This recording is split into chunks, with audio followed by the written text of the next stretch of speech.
Hello friends, welcome to GMR career point online classes. आज के अपने लेक्चर के अंदर एक्चुअली इसमें हम थ्योरी के बारे में डिस्कस नहीं करेंगे। जैसा कि मैंने प्रीवियसली आपको बताया था कि आज के इस लेक्चर के अंदर हम ऑब्स्टेट्रिक से रिलेटेड कुछ एमसीक्यूज जो है उनको सॉल्व करेंगे। एमसीक्यूज क्वेश्चन एंड आंसर जो है वो इस सेशन के अंदर हम जो है वो डिस्कस करेंगे। तो अभी तक जितनी भी हमारी क्लासेस हुई है, पिछले 40-45 दिन के अंदर जितना भी ओबीजी की क्लासेस ली है, और मैं समझता हूँ कि अगर वो रेगुलरली आपने अटेंड की है, उनको अच्छे से नोट्स बनाया है, उनको वापस रिवाइज भी किया है, तो ये क्वेश्चंस आपको बहुत ज़्यादा अच्छे से जो है वो सॉल्व हो जाएंगे। और अगर आपने ये 40-45 दिन बस इधर उधर की बातों में कि क्या चल रहा है क्या नहीं चल रहा है, कौन क्या कर रहा है, वो क्या कर रहा है, वो क्या कर रहा है, ये सारा असेसमेंट आपने दूसरों का सारा कर लिया, लेकिन खुद का असेसमेंट जो है वो बिल्कुल भी नहीं किया कि हम क्या कर रहे हैं, तो फिर आपको ये सारे क्वेश्चन सॉल्व करने में दिक्कत आ सकती है। जितना भी हमने जीएमआर ऐप के ऊपर जितना भी क्लासेस ऑब्स्टेट्रिक का मैंने पढ़ाया है आपको, अगर वो सारा आपने अच्छे से याद कर लिया है, तो उन्हीं टॉपिक्स से रिलेटेड कुछ क्वेश्चंस मैंने सेलेक्ट किए हैं, उन्हीं के बारे में इस क्वेश्चन सेशन के अंदर हम डिस्कस करेंगे। कैसे उनका आंसर कैलकुलेट करना है, कैसे क्वेश्चन अटेम्प्ट करना है, किस टाइप से हमको आंसर की तरफ जाना है, ये कुछ छोटी छोटी बातें हैं जिनके बारे में हम डिस्कस करेंगे। अब हो सकता है कि जो मैंने 90 से 100 के समथिंग क्वेश्चन सेलेक्ट किए हैं, उसमें से बहुत सारे क्वेश्चन या कुछ क्वेश्चंस जो है वो आपने किसी गाइड में पढ़े हो, या अपने स्तर पर आपने जो भी एमसीक्यू सॉल्व किए हैं, आपके पास अपनी गाइड बुक है एमसीक्यू की, उसमें आपको ये क्वेश्चन मिले भी होंगे। ऐसा भी है, क्योंकि सारे बिल्कुल डिफरेंट हो वैसा पॉसिबल भी नहीं है, लेकिन वो आपको मिले, आपने उनको सॉल्व कर लिया, तो वो आपके लिए बेनिफिट तो है ही। तो ये इसमें आपको कुछ क्वेश्चंस जो है वो मिल सकते हैं कि हाँ सर ये तो हमने सॉल्व किया था, उसमें हमको मिला था। और कुछ क्वेश्चंस ऐसे भी मिलेंगे जो आपने सॉल्व नहीं किए होंगे, तो हम इसमें वही डिस्कस करेंगे। देखो, थ्योरी याद होना अलग चीज़ है, थ्योरी में सारा आपने अच्छे से पढ़ लिया है, बिल्कुल सारा कुछ कर लिया है क्लियर, वो अलग चीज़ है। हाँ, इतना ज़रूर है कि थ्योरी मस्ट है। अगर आपको एमसीक्यू सॉल्व करने हैं तो बिना थ्योरी पढ़े तो वो एमसीक्यू सॉल्व नहीं होंगे। थ्योरी तो याद होना जरूरी है, पहला स्टेप तो यही है। बहुत बार ये होता है कि थ्योरी भी आपको अच्छे से याद है, लेकिन जब आप एमसीक्यू करने जाते हैं तब आपको बहुत प्रॉब्लम्स आती है। तो थ्योरी पढ़ना अलग चीज़ है, और वो थ्योरी पढ़ने के बाद उसको इम्प्लीमेंट कैसे करना है। अब थ्योरी में हम सीधा सीधा पढ़ते हैं कि हाँ ये चीज़ है, लेकिन उसको घुमा फिरा के ही क्वेश्चंस बनता है, और क्वेश्चंस जब घूमता है तो अपना दिमाग भी घूमता है कि यार ये क्या आ गया, इसके बारे में हमको याद ही नहीं आ रहा है, लेकिन होता वही है जो आपने थ्योरी में पढ़ा है। तो जो भी टॉपिक हमने डिस्कस किए उसी से रिलेटेड क्वेश्चंस है। कुछ टॉपिक जैसे कि अबॉर्शन वगैरह अभी नहीं हो पाया है, तो उससे रिलेटेड भी इसमें कुछ क्वेश्चंस है, वो अपन और जैसे जैसे वो क्वेश्चंस आएगा उसके साथ उसका मैं इंपॉर्टेंट पॉइंट्स है वो भी आपको इसके साथ साथ डिस्कस कराऊंगा। तो आपको अपने पास एक पेपर और पेन लेके बैठना है, और एक आपकी नोटबुक जिसमें आप नोट्स बना रहे हो वो भी आपको साथ में लेके बैठना है। एक अलग पेपर लेके बैठना है, उसमें आपको क्वेश्चन नंबर डाल के उसका आंसर पहले क्वेश्चंस में आपको दिखाऊंगा, रीड करूंगा, आपको भी रीड करना है साथ साथ, और उसके बाद पहले आपको अपनी तरफ से उसका आंसर मेंशन करना है। आप क्वेश्चन नंबर डाल के उसका आंसर जो भी आपका ABCD कोई सा भी आपका आंसर है, वो आंसर उस पेपर के ऊपर मेंशन कर दीजिएगा। फिर लास्ट में ये 90-100 क्वेश्चन सारे हो जाएंगे, तब आप अपना असेसमेंट करना कि आपने इस क्वेश्चंस में से कितने आपके सही हुए, कितने आपके गलत हुए हैं। देखो, जो भी करना है वो पूरा ऑनेस्टी के साथ करना है। मैं आपको नहीं देख पा रहा हूँ कि आप क्या कर रहे हैं, या उसको लिख रहे हैं कि नहीं लिख रहे हैं, बीच में उठ के जा रहे हैं, कंटिन्यू क्लास अटेंड नहीं कर रहे हैं, वो आपके ऊपर है। सारी दुनिया का असेसमेंट आपने पिछले 2-3 महीने में कर लिया है, सारी कोचिंग क्लासेस का असेसमेंट आपने पिछले 2-3 महीने में कर लिया है, बहुत अच्छी बात है। आपका जो नज़रिया है वो सारी चीज़ों को ऑब्जर्व करने का है, होना चाहिए, दैट इज़ ओके। आपको सही लगता है तो वो सही है, लेकिन आपने, मुझे लगता है कि बहुत सारे बच्चे ऐसे जिन्होंने खुद का असेसमेंट अभी तक नहीं किया है, तो थोड़ा टाइम अपने लिए निकालो आप, और आज अपना असेसमेंट करके देखो कि आप कितने तैयार हो इस एग्ज़ाम के लिए। 5-10% स्टूडेंट ऐसे भी होंगे जो चुपचाप अपना काम कर रहे हैं, चुपचाप अपना काम कर रहे हैं इन द सेंस कि लगातार जो है वो पढ़ाई कर रहे हैं। जब से अपने जीएमआर ऐप के ऊपर क्लासेस रनिंग में आई है, 1 घंटे की क्लास हो रही है, 1.5 घंटे की क्लास हो रही है, उन्होंने ईमानदारी से उसको पढ़ा है, साथ साथ नोट्स भी बनाए हैं, और उन्होंने अपना काम किया है, शांत रह करके बिल्कुल अपना काम किया है। तो तो जिन्होंने इस तरह से फॉलो किया है और जिन्होंने सारी चीज़ें ईमानदारी के साथ पढ़ी है, उनको ये क्वेश्चन सॉल्व करने में दिक्कत नहीं आएगी। लेकिन कुछ चीज़ें उनको भी ज़रूर सीखने को मिलेगी कि किस टाइप से क्वेश्चंस को अटेम्प्ट करना है। बाकी जिन्होंने दूसरों का इवैल्यूएशन करने में टाइम निकाल दिया है, तो उनके लिए तो प्रॉब्लम आएगी। तो अब है जो जाग जाओ, जब जागो तभी सवेरे की अपन बात करते हैं। तो आज अपना इवैल्यूएशन करो और अपने अंदर झांक के देखो कि कितना हम पानी में हैं और कितना हमने तैयारी की है और पिछले 2 महीने में कितना टाइम हमने गंवा दिया है, और काश उस टाइम को चुपचाप हमने पढ़ाई में लगा दिया होता। तो सीधा सीधा बोलते ही अपनी मेहनत करते रहो, और मेहनत करते रहो उसका फल आगे मिलेगा। बाकी तो अगर टाइम ऐसे ही निकालोगे तो कुछ होने वाला है नहीं। तो पेपर के ऊपर क्वेश्चन नंबर लिख करके आपको उसका आंसर उसके सामने मेंशन करना है, ABCD वॉट एवर जो भी आपका आंसर हो। 15 से 20 सेकंड का टाइम मैं दूंगा, क्वेश्चन पढ़ने के बाद आप अपना आंसर उसके ऊपर मेंशन कर लेना। उसके बाद मैं डिस्कस करूंगा कि इसका आंसर ये है तो क्यों है, क्या उसके पीछे रीजन है, वो सारी चीज़ें हम इसके अंदर डिस्कस करेंगे। इमेज बेस्ड क्वेश्चन मैंने नहीं लिए हैं, नॉर्मल सिंपल से क्वेश्चंस है। कुछ अच्छे क्वेश्चंस भी है, कुछ बहुत इजी भी है। इजी क्वेश्चन वही होता है जो हमने पढ़ा हुआ है, जिसने नहीं पढ़ा हुआ उसके लिए कोई इजी क्वेश्चन नहीं होता है। सीधी सी बात ये है, हमको इजी लग रहा है, कौन सा क्वेश्चन हमको इजी लगता है जो हमने पढ़ा हुआ है थ्योरी के अंदर, कौन सा क्वेश्चन हमको टफ लगता है जो हमने नहीं पढ़ा हुआ है। सीधा सीधा इजी और टफ का मतलब ये होता है। तो आपको इस टाइप से पैटर्न फॉलो करना है। फिर अगर मैं कुछ अलग पॉइंट्स लिखता हूँ तो वो आपको अपनी नोटबुक में साथ साथ लिखते जाना है। तो एक पेपर के ऊपर आपका सारा असेसमेंट हो जाएगा, MCQ का क्वेश्चन नंबर और उसका आंसर सीधा सीधा आपको लिखना है, क्वेश्चन नहीं लिखना है, बस आंसर आपको मेंशन करना है। फिर मैं बताऊंगा तो सही है तो उसको राइट टिक कर देना सही, और गलत है तो उसको क्रॉस कर देना। सीधा सीधा आपको ये काम जो है वो करना है। बाकी कुछ इंपॉर्टेंट पॉइंट अलग से मैं बताऊंगा, उसके अंदर डिस्कस करूंगा। आपको लगता है कि मुझे ये नोट करना चाहिए, मुझे इसके बारे में नहीं पता है, तो आप अपनी नोटबुक में साथ साथ नोट जो है वो करते रहिएगा। इस टाइप से NCQ को हम सॉल्व करेंगे। तो अभी तक OBC के अंदर नॉर्मल ऑब्स्टेट्रिक सारा हमने डिस्कस कर लिया है। नॉर्मल ऑब्स्टेट्रिक में स्टार्टिंग से लेकर के कैलकुलेशन ऑफ GTPL ये हमने सारा डिस्कस किया था। इसके अलावा हमने जाइगोट का फॉर्मेशन, एम्ब्रियो फीटस का फॉर्मेशन, इम्प्लांटेशन के बारे में हमने डिस्कस किया था। इसके बाद हमने प्लेसेंटा के बारे में पढ़ा था, प्लेसेंटा क्या है, फंक्शंस ऑफ प्लेसेंटा सारा डिटेल के अंदर डिस्कस किया था हमने। इसके बाद फीटल सर्कुलेशन के बारे में पूरा डिटेल में डिस्कस किया था हमने। बाईपास चैनल किस टाइप से फीटल सर्कुलेशन है, क्लोजिंग कब होती है बाईपास चैनल्स का, अगर ये क्लोज नहीं हो पाते हैं तो कौन सा कार्डियक प्रॉब्लम देखने को मिलेगा, ये सारी चीज़ें हमने डिस्कस किया था। इसके बाद हमने एमनियोटिक फ्लूइड के बारे में पढ़ा था, colour of amniotic fluid, colour changes की वजह से कौन से प्रॉब्लम को इंडिकेट करेगा, AFI क्या है, एमनियोटिक फ्लूइड इंडेक्स टेस्ट क्या है, ये सारी चीज़ें हमने डिस्कस किया था एमनियोटिक फ्लूइड इंडेक्स के अंदर। ऑब्स्टेट्रिकल प्रोसीजर के अंदर बिशप स्कोरिंग के बारे में हमने पढ़ा था, मैनिंग स्कोरिंग के बारे में पढ़ा था, एपिजियोटोमी प्रोसीजर हमने पढ़ा था, फोर्सेप्स डिलीवरी, वैक्यूम डिलीवरी, इसके अलावा caesarean section, induction of labour, ये सारे टॉपिक जो है वो हम ऑलरेडी पिछले 40-45 दिन के अंदर पूरा डिटेल के अंदर डिस्कस किए हैं। इसके अलावा हमने CST के बारे में पढ़ा, कॉन्ट्रैक्शन स्ट्रेस टेस्ट, NST के बारे में पढ़ा, नॉन स्ट्रेस टेस्ट। इसके अलावा हमने डिस्कस किया था फन टेस्ट के बारे में जो एमनियोटिक फ्लूइड लीकेज से रिलेटेड है, नाइट्रोजन टेस्ट के बारे में पढ़ा था जो एमनियोटिक फ्लूइड की लीकेज से ही रिलेटेड है। इसके अलावा MSAFP maternal serum alpha fetoprotein, इसके बारे में हमने डिस्कस किया था, कॉर्डोसेंटेसिस, कॉरियोनिक विलाइस सैम्पलिंग, इन सब टॉपिक के बारे में हमने डिस्कस किया है। इसके बाद फीटस इन यूट्रस के बारे में हमने डिस्कस किया था कि फीटल लाई क्या होता है, एटीट्यूड क्या होता है, प्रेजेंटेशन क्या होता है, प्रेजेंटिंग पार्ट क्या होता है, फीटल पोजीशंस क्या होती है, डिनोमिनेटर क्या होता है, ये सारा इसके अंदर हमने डिस्कस किया था। फीटल स्कल के बारे में हमने डिस्कस किया था। फिजियोलॉजिकल चेंजेस ड्यूरिंग प्रेगनेंसी, ये पूरा हमने अच्छे से डिटेल में डिस्कस किया था।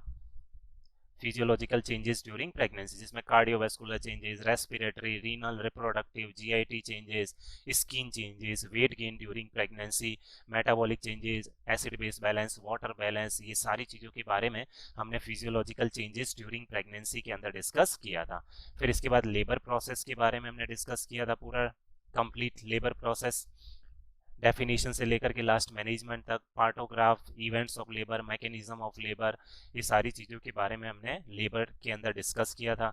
लेबर के बाद हमने परप्यूरियम के अंदर पढ़ा था, लोकियल सिक्रीशन के बारे में डिस्कस किया। इसके अलावा हमने फिजियोलॉजी ऑफ लैक्टेशन के अंदर इसी के अंदर डिस्कस किया था। ब्रेस्ट फीडिंग के बारे में इंपॉर्टेंट पॉइंट्स जो है वो डिस्कस किए थे, और परप्यूरियम का मैनेजमेंट, ये सारा हमने इसके अंदर डिस्कस किया था।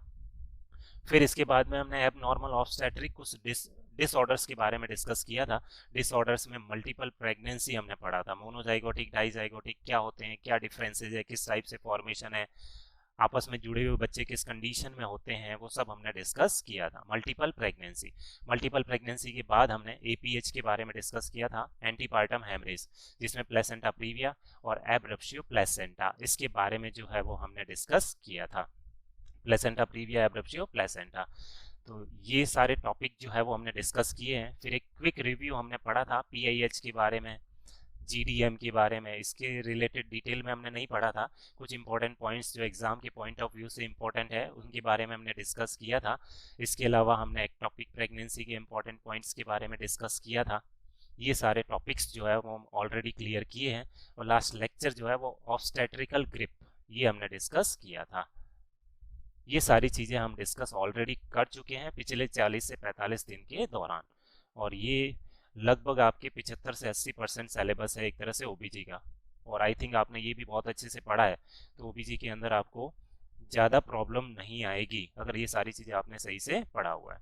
तो इन सब जो टॉपिक हमने डिस्कस किए हैं, तो 90 से 100 क्वेश्चन में से लगभग 75 क्वेश्चन 70 क्वेश्चन जो है वो इन्हीं टॉपिक से रिलेटेड है।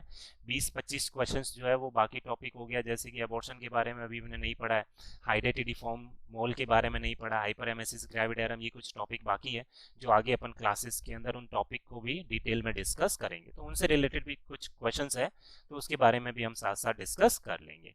तो इन सब टॉपिक से रिलेटेड क्वेश्चंस हम स्टार्ट करते हैं। तो चलिए आज का अपना session question and answer MCQs, ये सेशन जो है वो हम स्टार्ट करते हैं। First of all number 1 question, ठीक है, आपको क्वेश्चन साथ साथ पढ़ना है, जैसा मैंने बोला है वैसे ही फॉलो करना है, अपना आंसर वगैरह टिक करना है। 39 ईयर ओल्ड फीमेल, प्रेगनेंसी कितने वीक का है? 37 वीक का प्रेगनेंसी है। Admitted to the hospital with complain of vaginal bleeding. तो देखो प्रेगनेंसी, देखो जब भी आप क्वेश्चन पढ़ते हैं इंपॉर्टेंट चीज़ें उनको अंडरलाइन करते चलना है आपको, ठीक है। अब ऑनलाइन एग्जाम है तो आप वैसे उसको मार्क नहीं कर सकते, ये थोड़ा ड्रॉबैक रहता है, लेकिन आपको दिमाग में अंडरलाइन कर लेना है कि ये पॉइंट इंपॉर्टेंट है, इसके ऊपर मुझे फोकस करना है। तो देखो किसके ऊपर फोकस करेंगे आप? एक 37 वीक का प्रेगनेंसी है, क्या कंप्लेन आ रही है? वेजाइनल ब्लीडिंग का कंप्लेन आ रहा है, मतलब नॉर्मल कंडीशन तो नहीं है। 37 वीक नॉर्मली कोई ब्लीडिंग वगैरह देखने को नहीं मिलती है। Following the use of cocaine, अब देखो ये और भी एबनॉर्मल हो गया, प्रेगनेंसी में किसी तरह के कोई ड्रग्स का इस्तेमाल नहीं करना चाहिए, लेकिन इस फीमेल ने 1 घंटे पहले किसका यूज़ किया है? कोकेन का। तो ये कुछ हिंट्स है, और ये सारी हिंट्स जो है वो हमको क्वेश्चन सॉल्व करने में इंपॉर्टेंट रोल प्ले करती है। तो वेजाइनल ब्लीडिंग हो रहा है किस वजह से? क्योंकि 1 घंटे पहले कोकेन का इस्तेमाल किया है। Which complication is most likely causing the client complaining of vaginal bleeding, तो आपको बताना है कि कौन सा कॉम्प्लिकेशन हुआ है। वेजाइनल ब्लीडिंग आ रही है सिम्टम के रूप में, किस वजह से आ रही है? क्योंकि कोकेन का इस्तेमाल किया है। तो देखो कॉज ये दे रखा है, कोकेन का यूज किया है, इस वजह से सिम्टम क्या आ रहा है? ब्लीडिंग हो रहा है। तो कॉज प्रेजेंट है और वेजाइनल ब्लीडिंग हो रही है। अभी फीमेल प्रेग्नेंट है, डिलीवरी नहीं हुआ। तो अच्छा सर, एक हमने पढ़ा था कि बेबी एक्सपेल आउट होने से पहले, प्रेगनेंसी वायबिलिटी पीरियड के बाद और बेबी एक्सपेल आउट होने से पहले जो ब्लीडिंग होती है वो तो सर एपीएच कहलाता है। अभी कुछ ही दिन पहले हमने डिस्कस किया था, एंटीपार्टम हेमरेज, एपीएच कहलाता है। तो सर इसका मतलब ये है कि ये एपीएच की बात कर रहे हैं। किसकी बात कर रहे हैं? एपीएच की बात कर रहे हैं। एपीएच हमने पढ़ा कि सर उसमें 2 आते हैं, एक प्लेसेंटा प्रीविया और एक एब्रप्शियो प्लेसेंटा। सर ये दोनों ही पहले और दूसरे ऑप्शन में ही दे रखे हैं, प्लेसेंटा प्रीविया और एब्रप्शियो प्लेसेंटा। अब देखो क्वेश्चन का आंसर ढूंढना है तो पहले तो जो नहीं है उनको हटाओ।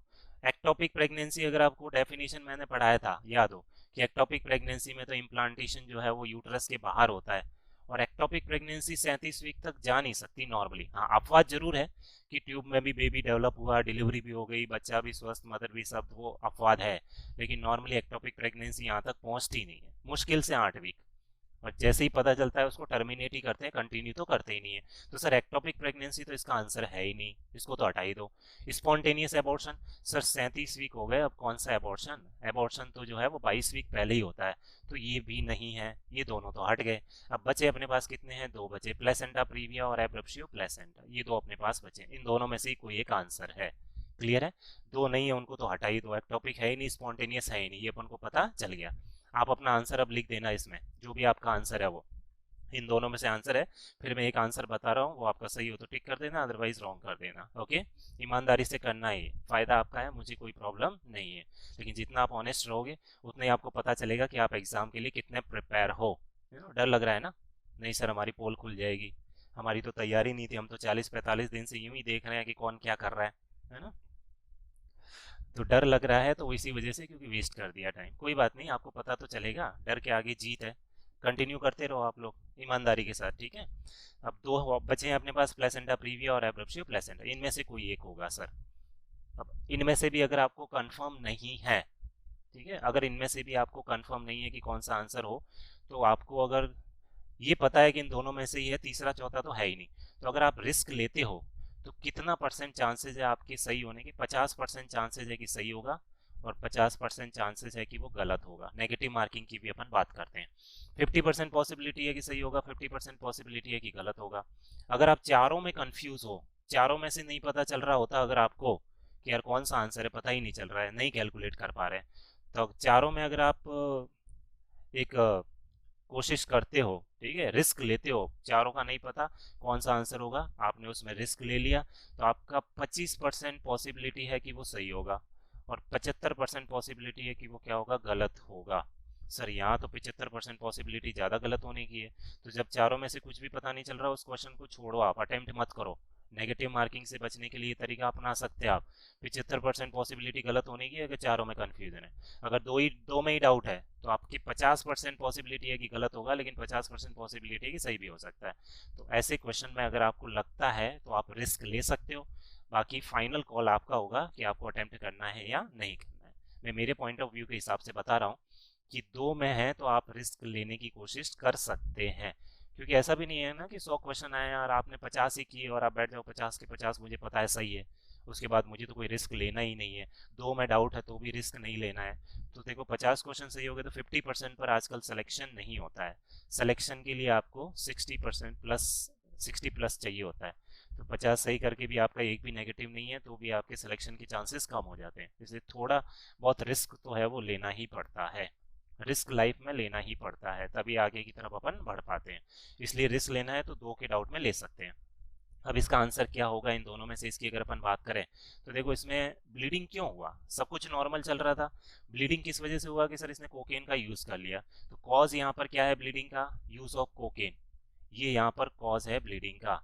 फिर अगर आपको याद हो, अब ये थ्योरी आपको काम इंपॉर्टेंट आती है। देखो अपन ने एपीएच पढ़ा था, प्लेसेंटा प्रीविया एब्रप्शियो प्लेसेंटा। तो मैंने बोला था कि प्लेसेंटा प्रीविया में कॉजलेस होता है, एग्जैक्ट इटियोलॉजी नहीं होती है। अब ये देखो आपकी थ्योरी अगर पढ़ी हुई है वो यहाँ ऐसे काम आ रही है। तो थ्योरी आपने पढ़ा, उसको इम्प्लीमेंट कैसे कर रहे हैं? अब सीधा सीधा तो नहीं देंगे ना कि प्लेसेंटा प्रीविया कॉजलेस होता है। ये तो जो आपने थ्योरी पढ़ा है उसी में से एक तरह से बोलते हैं ना, पूरा निचोड़ के निकालना पड़ेगा कि क्या इसमें कंक्लूजन निकल रहा है। तो वहां हमने पढ़ा था कि प्लेसेंटा प्रीविया कॉजलेस होता है, ड्रॉपिंग डाउन थियरी पढ़ा था, वो एग्जैक्ट नहीं था। दूसरा अपन ने एब्रप्शियो प्लेसेंटा पढ़ा था, उसमें कॉज प्रेजेंट है, कॉज पढ़े थे हमने। तो देखो यहाँ पर कॉज है या नहीं है? सर बिल्कुल कॉज है, और कॉज है वो प्लेसेंटा प्रीविया तो नहीं होगा। वो कौन सी कंडीशन होती है? Abruptio placenta. तो इसका आंसर कौन सा हो गया? बी आंसर हो गया, abruptio placenta. Placenta previa cause less होता है। तो देखो जो आपने थ्योरी पढ़ा था वो इस क्वेश्चन के अंदर इम्प्लीमेंट हो गया। तो ऐसे इम्प्लीमेंट करना होता है। आप सोचो कि सीधा सीधा दे देंगे कि कॉजलेस कौन सा होता है, प्लेसेंटा प्रीविया या एब्रप्शियो प्लेसेंटा, ऐसा तो होने वाला है नहीं। ओके, तो आपने जो थ्योरी पढ़ा है वो अलग चीज हो गया, उसको इम्प्लीमेंट करना अलग चीज हो गया। अब इम्प्लीमेंट कैसे करना है वो इस क्वेश्चन के अंदर मैंने आपको बताया है। तो ये कॉजलेस होता है, जबकि यहाँ तो कॉज दे रखा है, और कॉज दे रखा है मतलब कॉज वाला कौन सा होता है? एब्रप्शियो प्लेसेंटा होता है। कॉज प्रेजेंट है यहाँ पर, पढ़ा था हमने। तो इस क्वेश्चन का आंसर क्या है? बी। तो जिन्होंने इसका आंसर बी दिया है वो तो सही कर लो, जिन्होंने ए दिया था या सी और डी दिया था वो उसको गलत कर लेना। क्लियर है? एक क्वेश्चन ये सॉल्व हो गया। इस टाइप से अपन को क्वेश्चन जो है वो सॉल्व करना होता है। क्या क्वेश्चन में दिया हुआ है, ठीक है, क्या हेडिंग या क्या हिंट दिया हुआ है, उसके हिसाब से आपको आंसर तक पहुंचना है। अब आगे अपन जैसे जैसे क्वेश्चन सॉल्व करेंगे उसमें कुछ टर्म्स ऐसी आती है जिसमें भी अपन कंफ्यूज हो जाते हैं कि यार ये कहना क्या चाह रहा है। तो उन टर्म्स का मतलब क्या है और क्या अपन को आंसर फिर निकालना है, वो भी आगे क्वेश्चंस आएंगे, one by one upon solve करते जाएंगे। क्लियर है? चलिए आगे नेक्स्ट क्वेश्चन की तरफ अपन चलते हैं। इसके बाद में इसका आंसर तो हो गया एब्रप्शियो प्लेसेंटा। नेक्स्ट क्वेश्चन, एक क्लाइंट, सेकेंड क्वेश्चन करके 15 से 20 सेकंड आप अपना आंसर इसको पढ़ के लिखना है, मैं भी साथ साथ रीड कर रहा हूँ। ये client with A missed abortion, अच्छा प्रॉब्लम कौन सी है? मिस्ड एबॉर्शन है। कितने वीक की प्रेगनेंसी है? 19 वीक की। तो एबॉर्शन जो है वो 22 वीक से पहले होता है। एडमिट हुआ है हॉस्पिटल के अंदर, फीमेल हॉस्पिटल में एडमिट हुई है। तो देखो हिंट क्या दे रखी है, एक तो मिस्ड एबॉर्शन है, और कितने वीक पर, 19 वीक। बिल्कुल सही है, अबॉर्शन 22 वीक से पहले होता है। The client will most likely be treated with, इस पेशेंट का, इस फीमेल का ट्रीटमेंट क्या करना पड़ेगा। देखो अबॉर्शन हो गया है, अब अबॉर्शन हो गया है तो प्रोडक्ट को बाहर निकालना है, सीधा सीधा ट्रीटमेंट यही होगा। अबॉर्शन का ट्रीटमेंट क्या है, expulsion of the product, expulsion ही करना है और कोई ट्रीटमेंट उसका नहीं है। तो ये जो मिस्ड एबॉर्शन है, मिस्ड एबॉर्शन का मतलब क्या होता है, एबॉर्शन का एक टाइप है मिस्ड एबॉर्शन। मिस्ड एबॉर्शन को साइलेंट मिसकैरेज भी बोलते हैं। क्या बोलते हैं, साइलेंट मिसकैरेज। स्पॉन्टेनियस एबॉर्शन का दूसरा नाम क्या है sir, miscarriage. Miscarriage spontaneous abortion का दूसरा नाम है। स्पॉन्टेनियस एबॉर्शन क्या होते हैं, वह एबॉर्शन जो अपने आप हो जाते हैं, नेचुरली हो जाते हैं, वो क्या कहलाते हैं, स्पॉन्टेनियस एबॉर्शन। स्पॉन्टेनियस एबॉर्शन का दूसरा नाम मिस्ड एबॉर्शन होता है, sorry silent miss. Spontaneous abortion को मिसकैरेज बोलते हैं। क्या बोलते हैं, मिसकैरेज। इस स्पॉन्टेनियस एबॉर्शन का एक टाइप कौन सा है, मिस्ड टाइप है, मिस्ड एबॉर्शन। मिस्ड एबॉर्शन का दूसरा नाम क्या है, साइलेंट मिसकैरेज है। तो देखो एबॉर्शन जो अपन पढ़ते हैं, एबॉर्शन में एक टाइप आता है स्पॉन्टेनियस एबॉर्शन, एक जानबूझ के एबॉर्शन होता है और एक अपने आप होता है।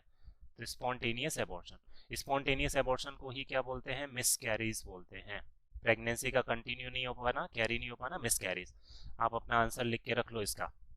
ये क्वेश्चन आपने पढ़ लिया, मिस्ड एबॉर्शन, ये 4 ऑप्शन है, आप अपना आंसर लिख के रख लो, फिर मैं आपको आंसर बता रहा हूँ। तो एबॉर्शन, स्पॉन्टेनियस एबॉर्शन, इसी का दूसरा नाम क्या है, मिसकैरेज। इस स्पॉन्टेनियस एबॉर्शन का एक टाइप कौन सा आता है, मिस्ड एबॉर्शन आता है, जिससे रिलेटेड ये क्वेश्चन है, मिस्ड एबॉर्शन।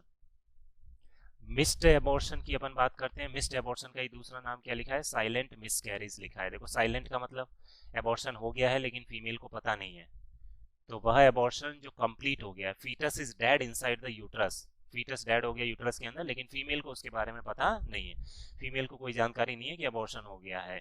ये कंडीशन कौन सी कहलाती है, मिस्ड एबॉर्शन कहलाता है। तो मिस्ड एबॉर्शन हुआ है, एबॉर्शन होते ही अब प्रेगनेंसी तो हो ही नहीं सकती, बच्चा डेड हो गया, फीटस डेड है, तो प्रोडक्ट को क्या करना पड़ेगा, एक्सपेल आउट।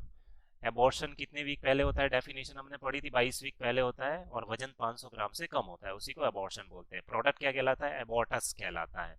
एबॉर्शन का प्रोडक्ट क्या कहलाता है, एबॉर्टस। कितने टाइप का होता है, 2 प्रकार का, स्पॉन्टेनियस एबॉर्शन और इंड्यूस्ड एबॉर्शन होता है। स्पॉन्टेनियस में अलग अलग टाइप आते हैं, और भी क्वेश्चंस आएंगे एबॉर्शन वाले, वो टाइप उसके साथ अपन डिस्कस करते रहेंगे। एक टाइप इसमें से कौन सा आ गया, मिस्ड एबॉर्शन।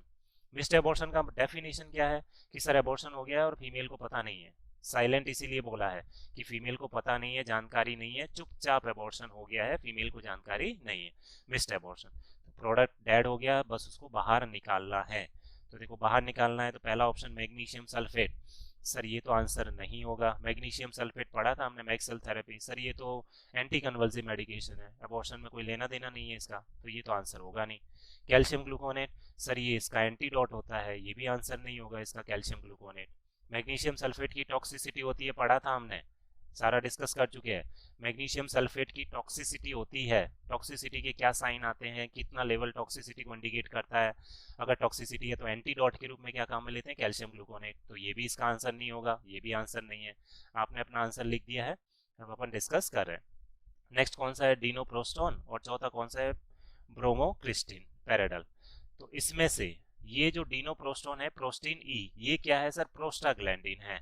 अब सीधा सीधा आपके दिमाग में इतना तो आपको पता होगा भी आई थिंक, कि एबॉर्शन होता है तो प्रोडक्ट एक्सपेल आउट करना है, एक्सपेल आउट करना है तो यूट्रस में कॉन्ट्रैक्शन करवाने हैं, और यूट्रस में कॉन्ट्रैक्शन करवाने हैं तो कॉन्ट्रैक्शन किसके द्वारा होंगे, या तो ऑक्सीटोसिन के द्वारा या फिर प्रोस्टाग्लैंडिन के द्वारा। अब डिनोप्रोस्टोन क्या है सर, ये प्रोस्टाग्लैंडिन है, Prostin E that is prostaglandin. Prostaglandin uterus की कॉन्ट्रैक्शन करवाएगा, कॉन्ट्रैक्शन होगा तो ये प्रोडक्ट बाहर निकलेगा, and the answer is dinoprostone. ये इस क्वेश्चन का आंसर हो गया, प्रोडक्ट को बाहर निकालना है, ये मेडिसिन प्रोवाइड करेंगे। क्लियर है, तो इसका आंसर हो गया डिनोप्रोस्टोन। नेक्स्ट क्वेश्चन इसके बाद में, नंबर 3 क्वेश्चन, एम्ब्रियो और foetus dies but is not expel. Embryo या फीटस की डेथ हो गई है लेकिन अभी वो एक्सपेल आउट नहीं हुआ है, मतलब वो कहाँ पर है, यूट्रस के अंदर ही है। It is often discovered by the physician, ये फिजिशियन के द्वारा डिस्कवर हो रहा है। When no foetal heart tone is present, foetal heart sound या फीटल हार्ट टोन प्रेजेंट नहीं है, फीटल हार्ट टोन नहीं है, यानी फीटल हार्ट रेट एब्सेंट है, प्रोडक्ट की डेथ हो चुकी है, डाइज, ये अंडरलाइन हो गया, मेन इंपॉर्टेंट हेड हिंट हो गया अपने पास क्वेश्चन का आंसर ढूंढने के लिए। लेकिन अभी तक वो एक्सपेल आउट नहीं हुआ है, नॉट एक्सपेल, ये सारी हिंट है इसके लिए। डेथ हो गई है, एक्सपेल आउट नहीं हुआ है, फीटल हार्ट रेट भी एब्सेंट है, foetus must be expelled within 6 week, 6 सप्ताह के अंदर एक्सपल्शन करवाना है, और डीआईसी और इन्फेक्शन की न कर, नहीं तो डीआईसी या इन्फेक्शन हो जाएगा। डीआईसी क्या? डिससेमिनेटेड इंट्रावेस्कुलर कोएगुलेशन, डिससेमिनेटेड इंट्रावेस्कुलर कोएगुलेशन। आपका आंसर लिख लो इसका फटाफट, जो भी आपका आंसर है, डिससेमिनेटेड इंट्रावेस्कुलर कोएगुलेशन, डीआईसी। अगर इस प्रोडक्ट को नहीं निकाला तो डीआईसी और इन्फेक्शन हो जाएगा। देखो फीटस डेथ हो गया, अभी यूट्रस के अंदर ही है, और फिजिशियन ने ये पाया है कि उसका हार्ट रेट एब्सेंट है, मदर को तो पता ही नहीं है इस बारे में। फिजिशियन के पास गए तो फिजिशियन को पता चला कि डेथ हो गई है, अभी तक जब तक एक्सपेल आउट नहीं होगा फीमेल को तो पता ही नहीं चलेगा। अब देखो अभी मैंने बोला कि अच्छा सर फीमेल को पता नहीं है लेकिन डाइड हो गया है, सीधा सीधा बहुत सारे बच्चों के दिमाग में अब आंसर आ गया होगा कि हाँ सर इसका आंसर तो ये है। वेरी गुड, बहुत सारे बच्चों के दिमाग में ये आंसर आ गया होगा। तो डॉक्टर ने जब असेस किया, फिजिशियन ने असेस किया, तब उसको पता चला कि फीटल हार्ट रेट तो है ही नहीं, और फीटस क्या है, डेथ हो चुका है। फीमेल को इसके बारे में पता ही नहीं है, क्योंकि फीटल हार्ट रेट तो फीमेल खुद सुन नहीं सकती है, वो तो डॉक्टर ही पता करेंगे, और फीमेल को इस बारे में कुछ आइडिया नहीं। अच्छा फीमेल को पता नहीं है और फीटस की डेथ हो गई है, अरे सर ये तो अभी पिछले क्वेश्चन में ही आपने बोला, क्या कहलाएगा ये? मिस्ड एबॉर्शन कहलाएगा। तो इसका आंसर कौन सा हो गया? Missed abortion. This is the answer of this question. Habitual abortion क्या होता है? Habitual is recurrent abortion. Habitual abortion कौन सा होता है? रिकरेंट भी बोलते हैं, हैबिचुअल का ही दूसरा नाम रिकरेंट एबॉर्शन। बार बार लगातार एबॉर्शन होता है वो क्या कहलाता है?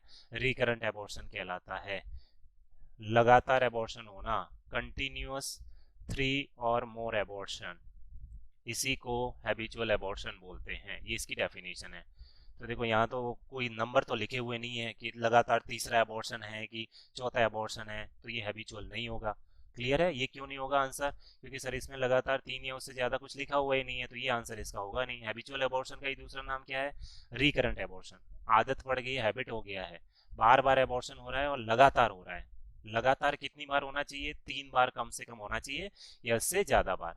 1 एबॉर्शन, 2 एबॉर्शन, 3 एबॉर्शन, लगातार 3 बार एबॉर्शन। फीमेल में 3 प्रेगनेंसी हुआ, तीनों बार एबॉर्शन हो गया, तब वो क्या कहलाएगा? रिकरेंट एबॉर्शन कहलाएगा। तो कम से कम इसका क्राइटेरिया क्या है रिकरेंट एबॉर्शन का? कम से कम 3 एबॉर्शन होने चाहिए, और ये भी लगातार होने चाहिए, बीच में कोई लाइव बेबी नहीं होना चाहिए, तब जाकर के ये क्या कहलाएगा? रिकरेंट एबॉर्शन कहलाएगा। मिस्ड एबॉर्शन, ये मिस्ड एबॉर्शन हो गया। इनकम्प्लीट एबॉर्शन क्या होता है? कुछ प्रोडक्ट एक्सपेल आउट होता है और कुछ प्रोडक्ट यूट्रस के अंदर ही रहता है, तो यहाँ पर एक्सपेल आउट तो कुछ हुआ ही नहीं है, इसलिए ये इनकम्प्लीट एबॉर्शन भी नहीं है। इनकम्प्लीट एबॉर्शन क्या होता है? सम प्रोडक्ट, कुछ प्रोडक्ट जो है वो एक्सपेल आउट होते हैं, some product expel out and some remain in uterus, कुछ यूट्रस के अंदर ही रहता है। अब सर इसका आंसर इनकम्प्लीट क्यों नहीं है? क्योंकि यहाँ लिखा हुआ है died but is not expelled, expel out नहीं हुआ है, कुछ भी पार्ट एक्सपेल आउट नहीं हुआ, जबकि इनकम्प्लीट की डेफिनेशन क्या है? सम प्रोडक्ट तो एक्सपेल आउट होता है, तो इसलिए इसका आंसर इनकम्प्लीट भी नहीं है। ये जो इनकम्प्लीट एबॉर्शन है, this is the most common type of abortion, ये आपको याद रखना है। Incomplete abortion most common type of abortion, ये एबॉर्शन का सबसे कॉमन टाइप है। क्लियर है? तो इसलिए ये आंसर इसका नहीं है। इनविटेबल एबॉर्शन क्या होता है? इनविटेबल एबॉर्शन वो होता है जिसमें एबॉर्शन की प्रोसेस स्टार्ट हो गई है लेकिन अभी एबॉर्शन पूरा नहीं हुआ है। इनविटेबल एबॉर्शन में फीटल हार्ट रेट सुनाई देगा, बहुत कम होगा, ना के बराबर होगा। अभी प्रोडक्ट पूरी तरीके से डाइड नहीं हुआ है, एबॉर्शन की प्रोसेस शुरू हुई है लेकिन एबॉर्शन अभी पूरा हुआ नहीं है। जैसे 30% 40% एबॉर्शन हो गया, कंप्लीट एबॉर्शन नहीं हुआ है, तो वो क्या कहलाएगा? इनविटेबल। तो सर इसका आंसर ये भी नहीं होगा क्योंकि यहाँ तो टोटली डाइड हो ही चुका है, इसलिए ये भी आंसर इसका नहीं होगा। थ्रेटन एबॉर्शन क्या होता है? एकमात्र ये एबॉर्शन ऐसा होता है थ्रेटन, इस एबॉर्शन को होने से रोक सकते हैं, मतलब इस टाइप में, एबॉर्शन के इस टाइप में अभी भी प्रेगनेंसी को कंटिन्यू करना पॉसिबल है। केवल इस एकमात्र एबॉर्शन के टाइप में प्रेगनेंसी को कंटिन्यू करते हैं और कोशिश कर सकते हैं बचाने की। हालांकि आगे जाकर के प्रैक्टिकली ये एबॉर्शन कंप्लीट हो ही जाता है, मतलब डेथ हो ही जाती है, लेकिन फिर भी थ्योरेटिकली अपन पढ़ते हैं कि एकमात्र यही एबॉर्शन का टाइप है जिसमें प्रेगनेंसी को कंटिन्यू करेंगे, प्रोडक्ट बाहर नहीं निकालेंगे, कोशिश करते हैं प्रेगनेंसी को कंटिन्यू करने की। वो एकमात्र एबॉर्शन कौन सा है? थ्रेटन। थ्रेट का मतलब क्या है? एक वार्निंग देना, ठीक है, एक वार्निंग सिग्नल हो गया कि एबॉर्शन की प्रोसेस शुरू हुई है। अगर आपने ध्यान नहीं दिया तो एबॉर्शन हो जाएगा पूरा, और अगर ध्यान दिया तो एबॉर्शन होने से रोक भी सकते हैं, प्रेगनेंसी कंटिन्यू भी हो सकती है। वो एकमात्र एबॉर्शन का टाइप कौन सा है? थ्रेटन। इसमें उस लेवल तक पहुंच गया है कि अब एबॉर्शन होने से नहीं रोक सकते हैं, अभी पूरा हुआ नहीं है लेकिन रोक भी नहीं सकते, एबॉर्शन होगा ही इसमें। इनकम्प्लीट का मतलब क्या है? कुछ प्रोडक्ट बाहर आ गया, कुछ यूट्रस के अंदर ही है। मिस्ड एबॉर्शन क्या है? एबॉर्शन हो गया है लेकिन फीमेल को पता नहीं है उसके बारे में, डॉक्टर से ही पता चलेगा। और हैबिचुअल एबॉर्शन क्या है? लगातार 3 या उससे ज्यादा एबॉर्शन। क्लियर है? तो इस क्वेश्चन का आंसर क्या है? जो क्वेश्चन पूछा हुआ है उसमें हिंट दी हुई है, उसके हिसाब से इसका आंसर कौन सा हो गया? Missed abortion is the answer. Clear है? चलिए नेक्स्ट क्वेश्चन की तरफ बढ़ते हैं अपन। Upon assessment, the nurse found the following: fundus at 2 finger breadth above the umbilicus। देखो इसमें हिंट दे रखा है, फंडस कहाँ है? फंडस जो है वो 2 finger above the umbilicus, umbilicus से 2 उंगली ऊपर की तरफ है। अम्बलाइकस रीजन इससे 2 फिंगर ऊपर की तरफ है। कौन सी स्ट्रक्चर? फंडस। देखो यही हिंट है और ये भी पढ़ा हुआ है हमने, ठीक है, वो आपको धीरे धीरे याद आ जाएगा। अच्छा सर, अम्बलाइकस से ऊपर की तरफ है, ठीक है, एक हिंट ये हो गया। इसके बाद क्या लिखा हुआ है? एलएमपी इसका 5 महीने पहले था, लास्ट मेंस्ट्रुअल पीरियड 5 महीने पहले था। इसका मतलब क्या है?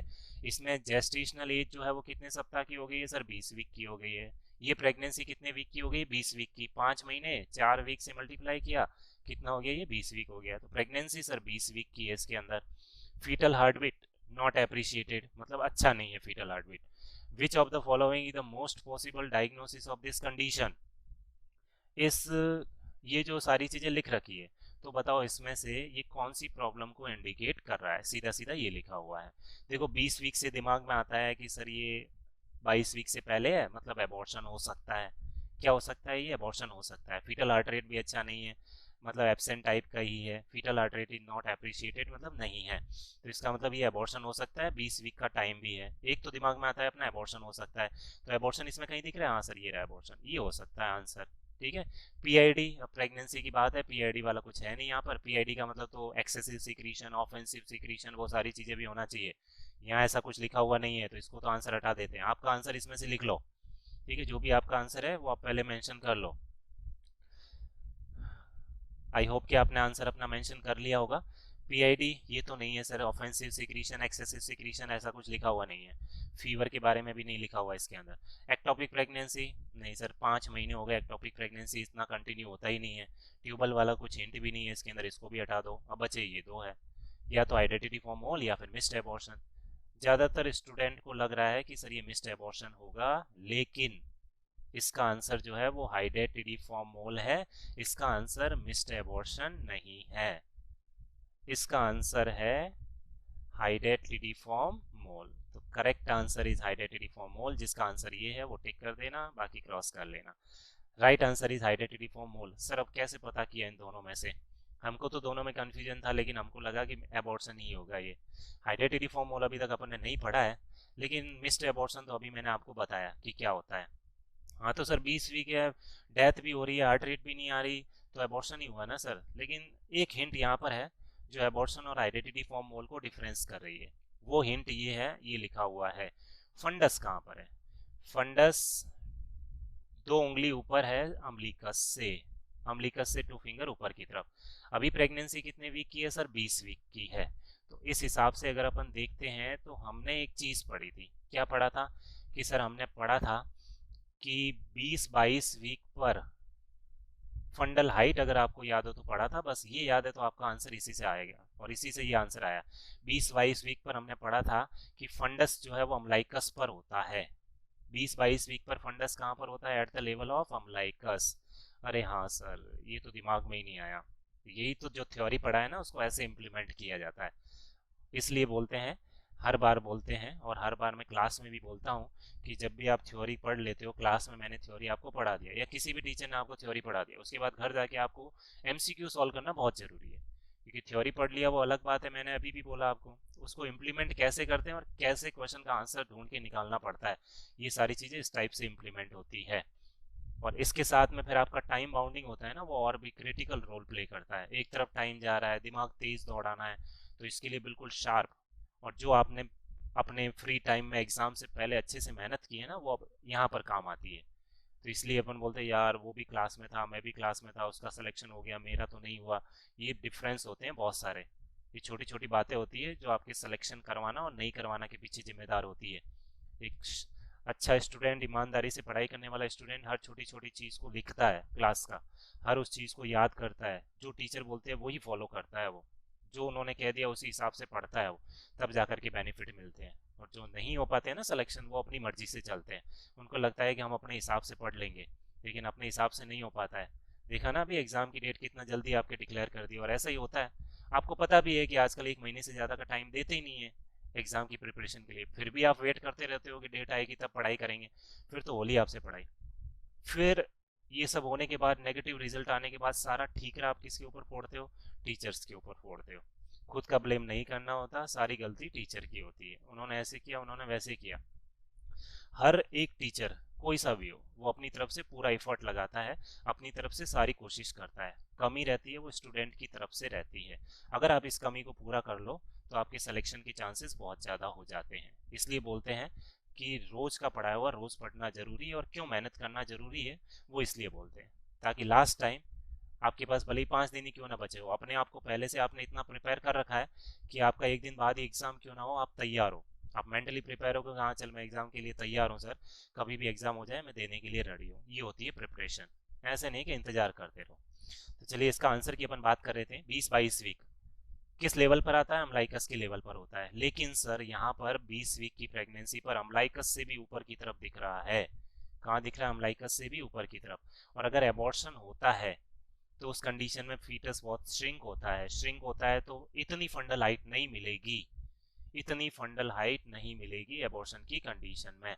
तो फंडल हाइट यहाँ पर ज्यादा है। देखो 5 वीक पर, 20-22 वीक पर कहाँ होना चाहिए था? अम्लाइकस पर होना चाहिए था। सर यहाँ पर फंडल हाइट ज्यादा है या कम है? इस क्वेश्चन की हिंट के हिसाब से फंडल हाइट ज्यादा है, more than date. Fundal height is more than date. Fundal height यहाँ पर डेट से ज्यादा है।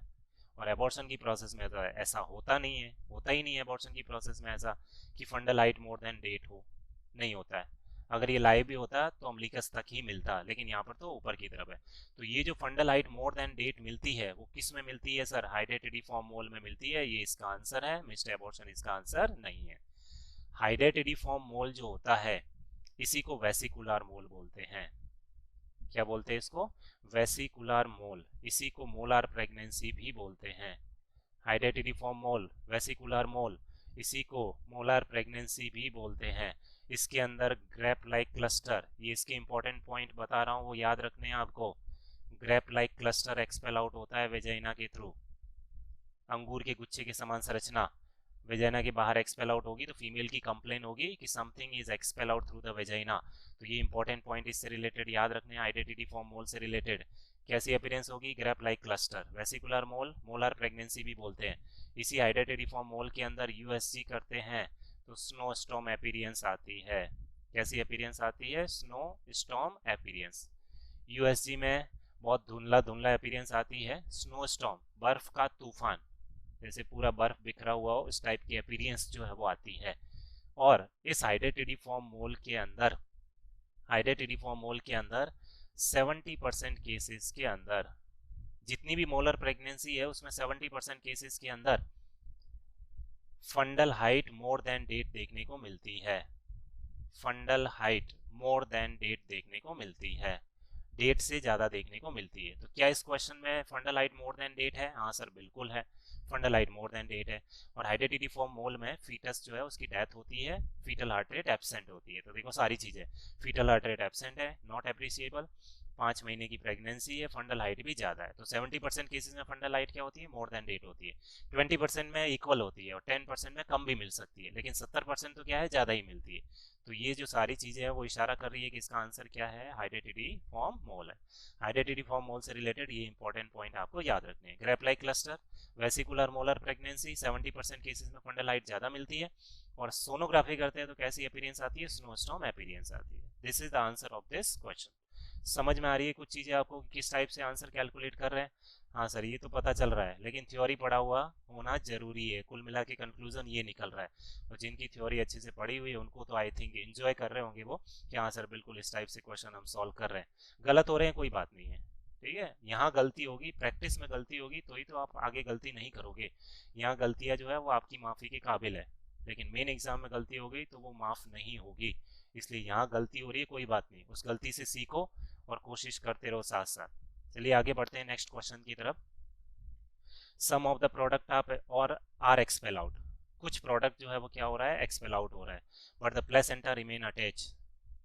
अब जिसको डेफिनेशन याद हो गई थी, मैंने अभी एबॉर्शन की डेफिनेशंस बताई थी बहुत सारी, उनके दिमाग में तो इसका आंसर भी आ गया होगा। इसी लाइन में आंसर है, बस आगे पढ़ने की जरूरत भी नहीं है। हैवी ब्लीडिंग हो रहा है, एबॉर्शन में ब्लीडिंग होता है, and cramping doesn't subside until entire placenta is remove. Heavy bleeding भी हो रहा है और क्रैम्पिंग भी हो रहा है, मतलब पेन भी हो रहा है, और जब तक ये प्लेसेंटा नहीं निकलेगा तब तक पेन होगा। तो सीधा सीधा इसमें हिंट है, इन दो लाइन में ही हिंट है। बाकी तो सारी चीज़ें वैसे ही लाइनें बढ़ाने के लिए लिख रखी है, आपका टाइम वेस्ट करने के लिए, लेकिन पढ़नी तो पड़ती है अपन को। तो आपका आंसर लिख लो फटाफट, इसमें से कौन सा है। Some of the product are expel, अभी मैंने 5 मिनट पहले ही डेफिनेशन बताया इसका। Some of the product are expel but the placenta remain attach. तो अभी एक लाइन लिखा था, some product expel out some remain in the uterus, तो ये डेफिनेशन में यही है, कुछ प्रोडक्ट एक्सपेल आउट हो गया है और कुछ प्रोडक्ट यूट्रस के अंदर है। सर हैबिचुअल तो है नहीं, 3 या 3 से ज़्यादा होने चाहिए। मिस्ड एबॉर्शन है नहीं, क्योंकि कुछ प्रोडक्ट एक्सपेल आउट हुआ है तो ये मिस्ड रहा नहीं है। मिस्ड में तो कुछ भी एबॉर्शन का प्रोडक्ट एक्सपेल आउट नहीं होता है। इसके बाद कौन सा लिखा हुआ है, इनकम्प्लीट एबॉर्शन। यहाँ थोड़ा आपका नज़र जा रही है, बिल्कुल दिस इज द आंसर। इसी लाइन से पता चल गया है, some of the product are expel out but the placenta remain attach. Some product expel out some remain in the uterus. Complete abortion क्या होता है, पूरा प्रोडक्ट बाहर एक्सपेल आउट होना, लेकिन इस डेफिनेशन में कुछ प्रोडक्ट अभी यूट्रस के अंदर है, तो ये भी इसका आंसर नहीं है। तो ये भी आंसर नहीं है, ये भी आंसर नहीं है, ये भी आंसर नहीं है। थ्रेटन एबॉर्शन में तो सर प्रेगनेंसी को कंटिन्यू करते हैं, कुछ भी प्रोडक्ट एक्सपेल आउट नहीं होता है, तो ये भी आंसर नहीं है। तो बचा क्या है, इनकम्प्लीट एबॉर्शन, ये आपका आंसर हो गया। तो इस क्वेश्चन का आंसर है इनकम्प्लीट एबॉर्शन। क्लियर है? चलिए बढ़ते हैं आगे क्वेश्चन की तरफ। नेक्स्ट क्वेश्चन अपना, bleeding and cramping occur with the cervix closed end membrane intact. Bleeding और क्रैम्पिंग हो रही है किसके साथ में, देखो ब्लीडिंग है, क्रैम्पिंग है, अच्छा एबॉर्शन वाली कंडीशन इसमें फिर से आ गया, विद द सर्विक्स क्लोज। अब ये हिंट यहाँ पर दे रखा है, सर्विक्स क्लोज्ड है। देखो एक एक क्वेश्चन में एक एक इंपॉर्टेंट चीज आ रही है, सर्विक्स क्लोज है और मेम्ब्रेन भी इंटैक्ट है। तो इस क्वेश्चन के हिसाब से जब तक सर्विक्स क्लोज है, इसका मतलब प्रोडक्ट जो है वो एक्सपेल आउट नहीं हुआ है। कंप्लीट एबॉर्शन में पूरा प्रोडक्ट एक्सपेल आउट हो जाता है, तो ये इसका आंसर है नहीं, ठीक है। इसके बाद कौन सा क्वेश्चन आ रहा है इसके अंदर, सर्विक्स क्लोज आ रहा है। इनविटेबल एबॉर्शन क्या होता है, इनविटेबल एबॉर्शन के अंदर सर्विक्स जो है वो डायलेटेड होती है। इनविटेबल एबॉर्शन का मतलब एबॉर्शन की प्रोसेस जो है वो स्टार्ट हो गई है और इसके अंदर डायलेटेड सर्विक्स होता है। जबकि यहाँ क्वेश्चन में क्या लिखा हुआ है, सर क्लोज सर्विक्स है, ये अपन ने नहीं पढ़ा था, तो इसका आंसर आप लिख लो एक बार, आपकी तरफ से इसका आंसर क्या है, ठीक है। उनको हटाते जाओ जो नहीं है, फिर आंसर की तरफ पहुंचो। देखो क्वेश्चन अटेम्प्ट करने, आंसर ढूंढने का एक तरीका ये है कि जो नहीं है उसको पहले हटाते जाओ, ताकि आपकी आधी प्रॉब्लम तो कम हो जाएगी। हाँ ये तो मुझे पक्का पता है, ये तो है ही नहीं, आपको नहीं पता कि आंसर एग्जैक्ट कौन सा है, लेकिन आपको ये जरूर पता है कि ये तो इसका आंसर नहीं है, तो उनको तो हटाते जाओ ताकि आपके ऑप्शन कम होते जाए और आपको कंफ्यूजन भी फिर कम रहे। तो इनविटेबल में तो डायलेटेड सर्विक्स होती है, ये इसका आंसर है नहीं, इसको हटा दो, ओके, इसको हटा दिया। कंप्लीट प्रोडक्ट एक्सपेल आउट हुआ नहीं है, ब्लीडिंग क्रैम्पिंग है, मेम्ब्रेन इंटैक्ट है, इसका मतलब पूरा प्रोडक्ट मेम्ब्रेन इंटैक्ट है, पूरा प्रोडक्ट नहीं निकला है। तो कंप्लीट में तो पूरा प्रोडक्ट निकल जाता है, तो ये भी इसका आंसर नहीं है, दो तो हट गए अपने पास। हैबिचुअल एबॉर्शन की डेफिनेशन मैंने बताई, 3 और 3 से ज़्यादा, सर इसको भी हटाओ, ये भी अपना आंसर नहीं है, हटाते रहो इसको। Missed abortion, sir missed abortion में तो फीटस की डेथ हो जाती है पूरा का पूरा, और इसमें कोई ब्लीडिंग वगैरह नहीं होता है, डॉक्टर के पास जाते हैं तभी पता चलता है। जबकि यहाँ तो क्या हो रहा है, ब्लीडिंग वगैरह हो रहा है, इसको भी हटाओ, ये भी आंसर नहीं है। 4 हट गए, एक ही तो बचा है सर। अब इसका मतलब अगर आपको नहीं भी पता है ना, तो भी इसका आंसर कौन सा है, थ्रेटन एबॉर्शन है। तो थ्रेटन एबॉर्शन में बहुत कम ब्लीडिंग होता है, स्पॉटेड ब्लीडिंग होता है। कैसा ब्लीडिंग होगा, स्पॉटेड ब्लीडिंग होगा, बहुत हल्की सी ब्लीडिंग होती है, धब्बे नुमा ब्लीडिंग। और सर्विक्स कैसा रहता है, इसमें क्लोज रहता है, और पूरा प्रोडक्ट का रहेगा यूट्रस के अंदर। तो देखो ब्लीडिंग क्रैम्पिंग है लेकिन सर्विक्स क्लोज है और मेम्ब्रेन इंटैक्ट है, इसका मतलब ये 4 नहीं है, इसका आंसर कौन सा हो गया, थ्रेटन एबॉर्शन। क्लियर है? तो इस क्वेश्चन का आंसर ये है। आप मेरे से पहले आंसर आपको लिखना है, उसके बाद जो मैंने बोला है वैसे ही फॉलो करना है, और मैं उम्मीद कर रहा हूँ कि आप वैसा ही कर रहे होंगे। नेक्स्ट क्वेश्चन इसके बाद में, a nurse is providing instruction to a client in the first trimester.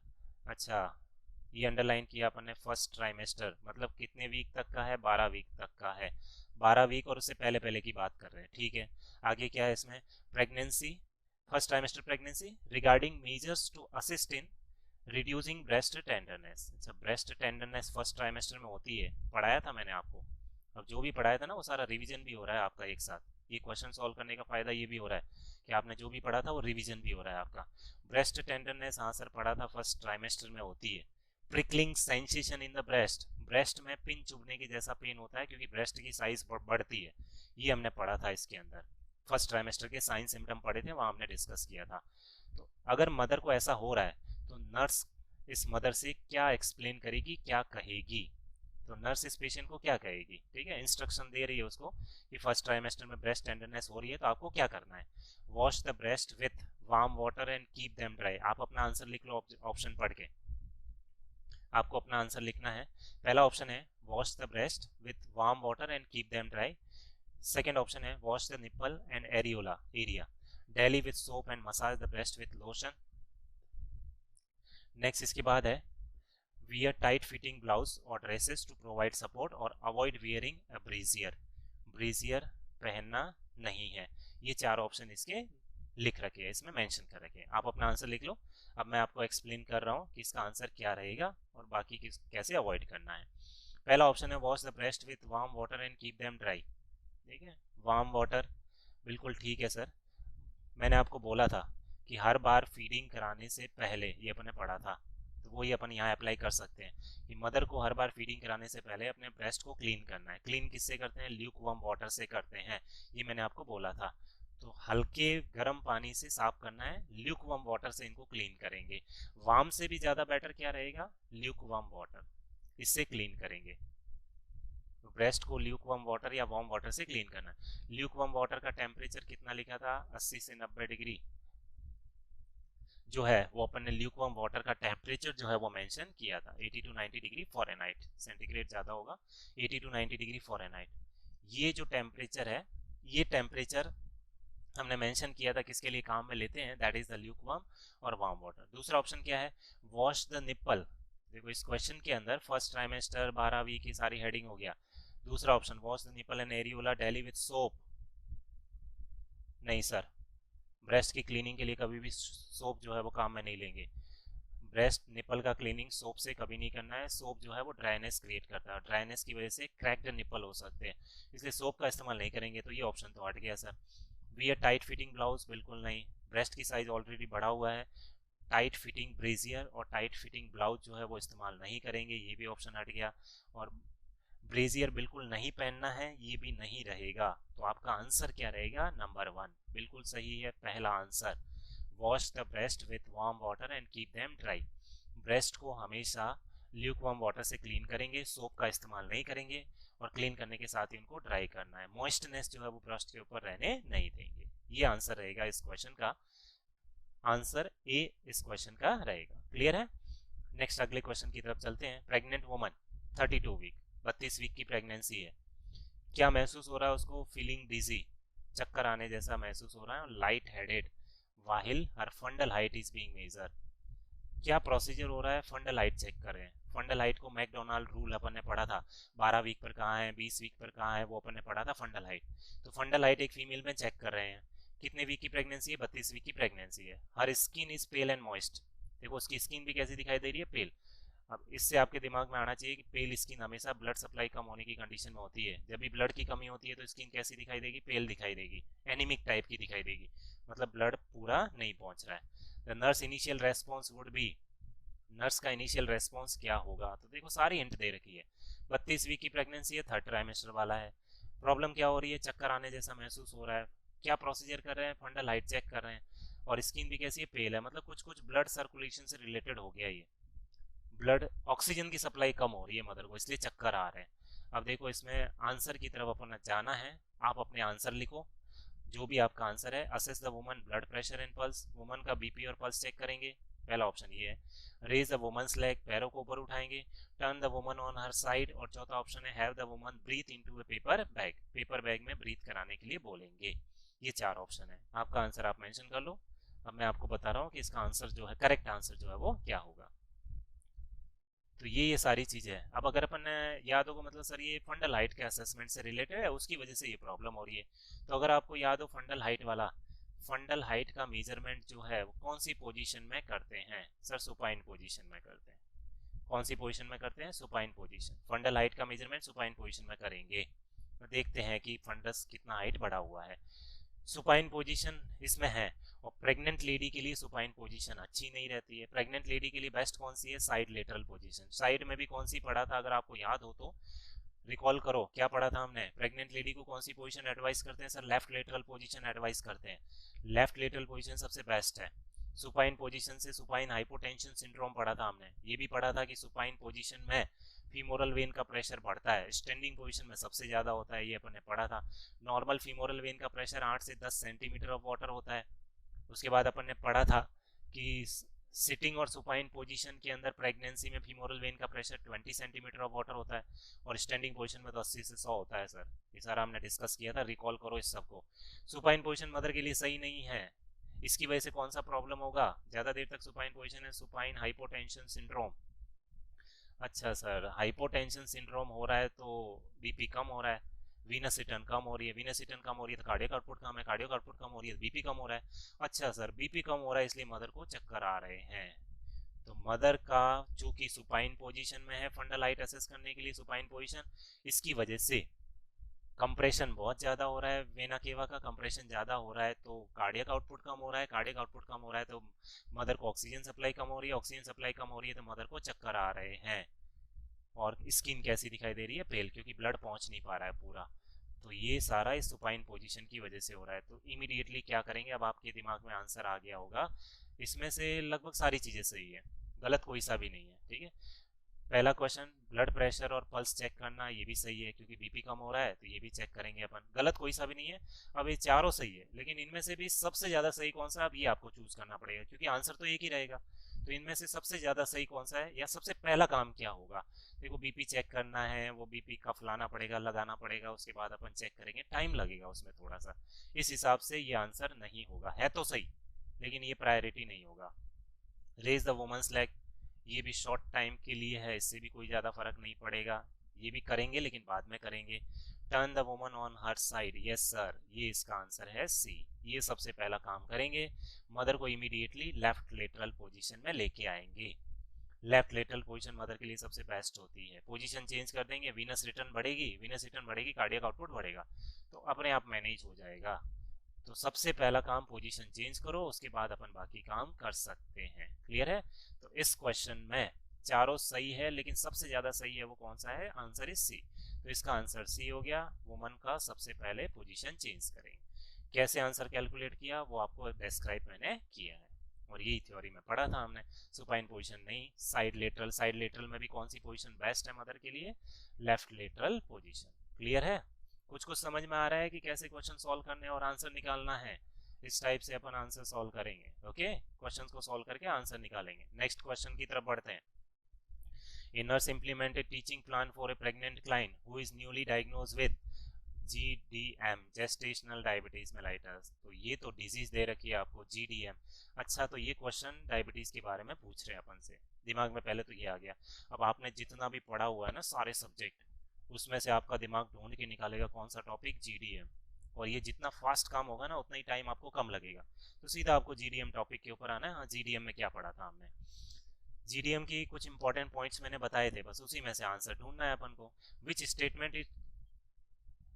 Statement if made by the client indicate a need for further education. अब देखो इस क्वेश्चन में अपन एनक्लेक्स मॉसबी के क्वेश्चन सॉल्व करते हैं, तो ये लाइन बहुत सारे क्वेश्चन में देखने को मिलती है अपन को, नीड फॉर फर्दर एजुकेशन। ये लाइन अपन को बहुत सारे क्वेश्चंस में देखने को मिलती है, और बहुत बार बहुत सारे स्टूडेंट्स को इस लाइन का मीनिंग समझ में नहीं आता है, और मीनिंग समझ में नहीं आता है तो आपको आंसर पता होते हुए भी वो क्वेश्चन सॉल्व नहीं हो पाता है।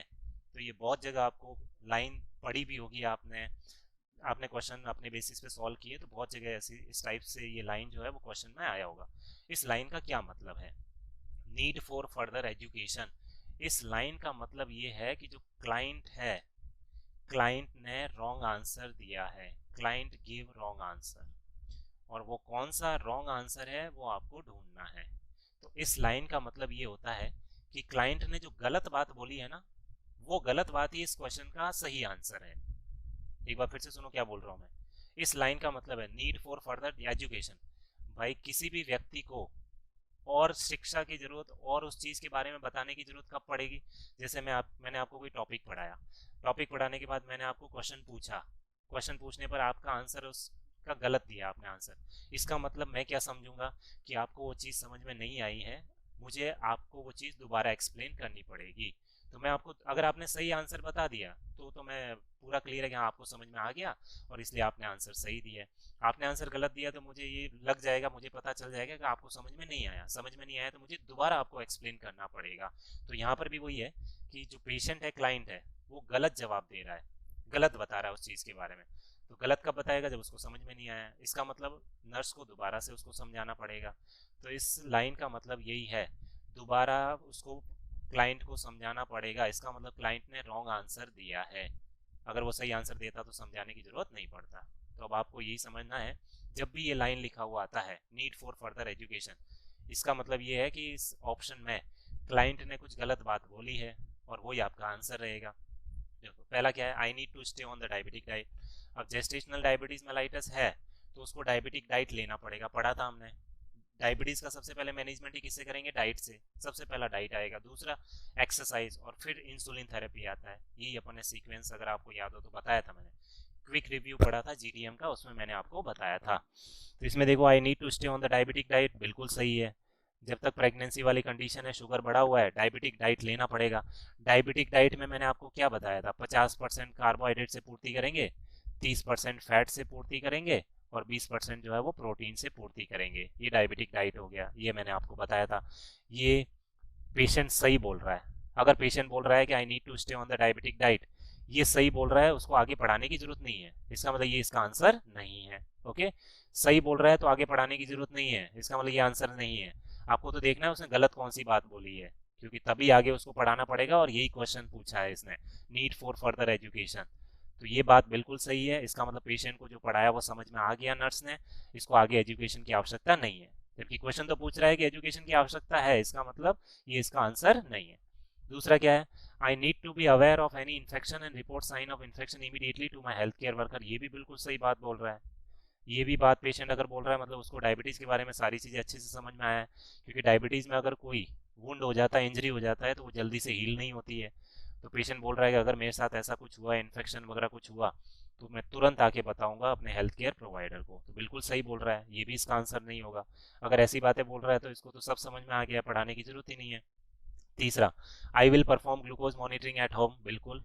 डायबिटीज जब होता है तो शुगर लेवल जो है, blood sugar every time check करते हैं, before breakfast, before lunch, before dinner, हर बार शुगर लेवल चेक करते हैं। कितना शुगर लेवल आ रहा है उसके हिसाब से इंसुलिन सबक्यूटेनियस डोज जो है वो एडमिनिस्टर करते हैं। बीबीएफ का मतलब बिफोर ब्रेकफास्ट शुगर चेक करेंगे, बिफोर लंच चेक करेंगे और बिफोर डिनर चेक करेंगे, दिन में 3 बार चेक करेंगे। फिर इंसुलिन का इंजेक्शन लगाएंगे, शुगर कितना आ रहा है उसके हिसाब से, वो डॉक्टर्स के द्वारा डिसाइड होता है, बता देते हैं वो। और फिर जो है वो फूड की इनटेक होगा। तो ये भी बिल्कुल सही बोल रहा है, तीनों सही बोल रहा है। फिर आंसर तो एक ही बच गया सर, अब तो चौथा तो बिना पढ़े ही आंसर है इसका। तो इस क्वेश्चन का आंसर जो है वो डी है। डी अभी अपन ने पढ़ा नहीं है, लेकिन तीनों तो नहीं है, तो चौथा डी आंसर है। डी में क्या लिखा है, I need to avoid exercise. Patient बोल रहा है कि मैं एक्सरसाइज नहीं करूंगा, मुझे एक्सरसाइज करने की जरूरत नहीं है, because the negative effect of insulin production, ऐसा कुछ होगा नहीं यहाँ पर। अब ये सर एक्सरसाइज अवॉइड करने की बोल रहा है, तो ये गलत कैसे हो गया, बिल्कुल गलत है। डायबिटीज जीडीएम, इसका ट्रीटमेंट ही मैंने क्या बोला था, सबसे पहले डाइट, दूसरा ही क्या बोला था सर, एक्सरसाइज ही बोला था, और एक्सरसाइज तो मस्ट है। और एक्सरसाइज अवॉइड करेगी फीमेल, एक्सरसाइज अवॉइड करेगी मतलब वो गलत बोल रही है, इसको पढ़ाना पड़ेगा कि एक्सरसाइज भी जरूरी है। फास्ट वॉकिंग, स्विमिंग, ये एक्सरसाइज कुछ बोला था मैंने, तेज से चलना, करके कुछ काम वाम करना, ये सारे नॉर्मल रूटीन वर्क करने चाहिए। तो सर ये गलत बात बोल रही है फीमेल। अगर वो बोल रही है कि मैं एक्सरसाइज नहीं करूंगी, इसका मतलब उसको पढ़ाने की जरूरत है, उसको नॉलेज अभी तक पूरा नहीं मिला है। तो इस क्वेश्चन का आंसर क्या हो गया, D is the answer of this question. Okay, clear है? इस टाइप से, इस लाइन का मतलब ये है, और ऐसे क्वेश्चन सॉल्व करोगे आप। अगर ये लाइन वाले क्वेश्चन आते हैं तो आपको ये समझना है, इस टाइप से क्वेश्चन सॉल्व करना है। क्लियर है? चलिए बढ़ते हैं अगले क्वेश्चन की तरफ। Next one, A nursing instructor is conducting lecture and is reviewing the function of the female reproductive system. अच्छा सर, फीमेल रिप्रोडक्टिव सिस्टम के फंक्शंस के बारे में पूछ रहे हैं। सी आस्क मार्क, ये स्टूडेंट का नाम है, to describe the follicular stimulating hormone. अब जो नर्सिंग इंस्ट्रक्टर है वो पेशेंट अपने स्टूडेंट से पूछ रहा है फॉलिकुलर स्टिमुलेटिंग हार्मोन और ल्यूटिनाइजिंग हार्मोन के बारे में पूछ रहा है। बहुत ही सिंपल क्वेश्चन है, बहुत सारों ने इसका आंसर लिख भी दिया होगा। आप अपना आंसर लिख लीजिए, फिर मैं आपको बता रहा हूँ। एफएसएच और एलएच के बारे में पूछ रहे हैं, तो सर ये तो पहले ऑप्शन पढ़ो ही मत आप। एफएसएच एलएच जो है वो कहाँ से आते हैं? सर एंटीरियर पिट्यूटरी ग्लैंड से आते हैं, और क्या काम है? फॉलिकल्स की ग्रोथ करवाना और ओवुलेशन करवाना। अब इसमें से जो ऑप्शन आपका ऐसा दिख रहा है वही आपका आंसर हो गया। पहला ऑप्शन देखो, FSH and LH are release from the anterior pituitary gland.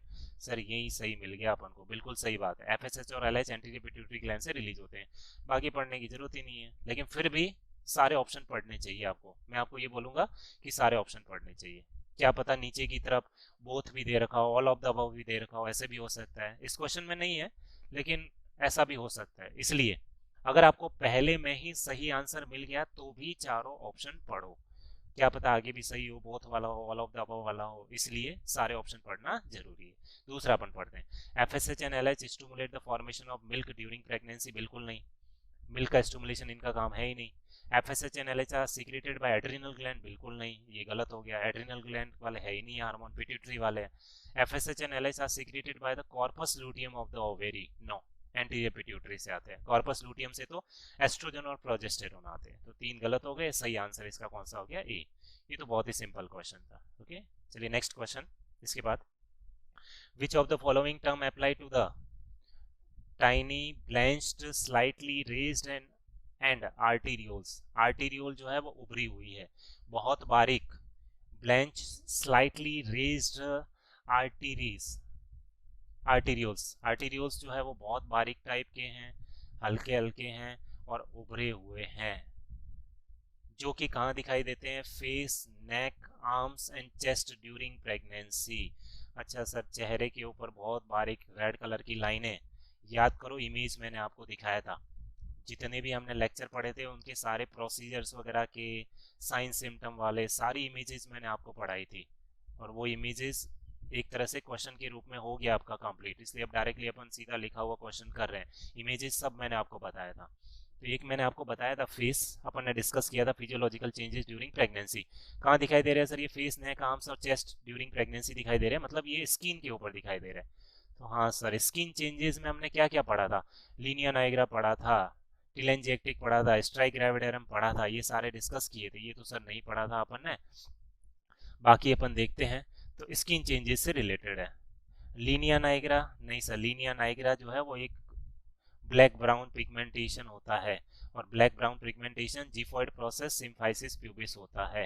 तो ये तो इसका आंसर है नहीं, ये इसका आंसर है नहीं। स्ट्राइक ग्रेविडेरम सर, ये स्मॉल पिंक कलर लाइन है, ये चेहरे पर नहीं एब्डोमेन पे होती है, जबकि यहाँ तो क्या लिखा हुआ है? फेस, नेक, आर्म लिखा हुआ है।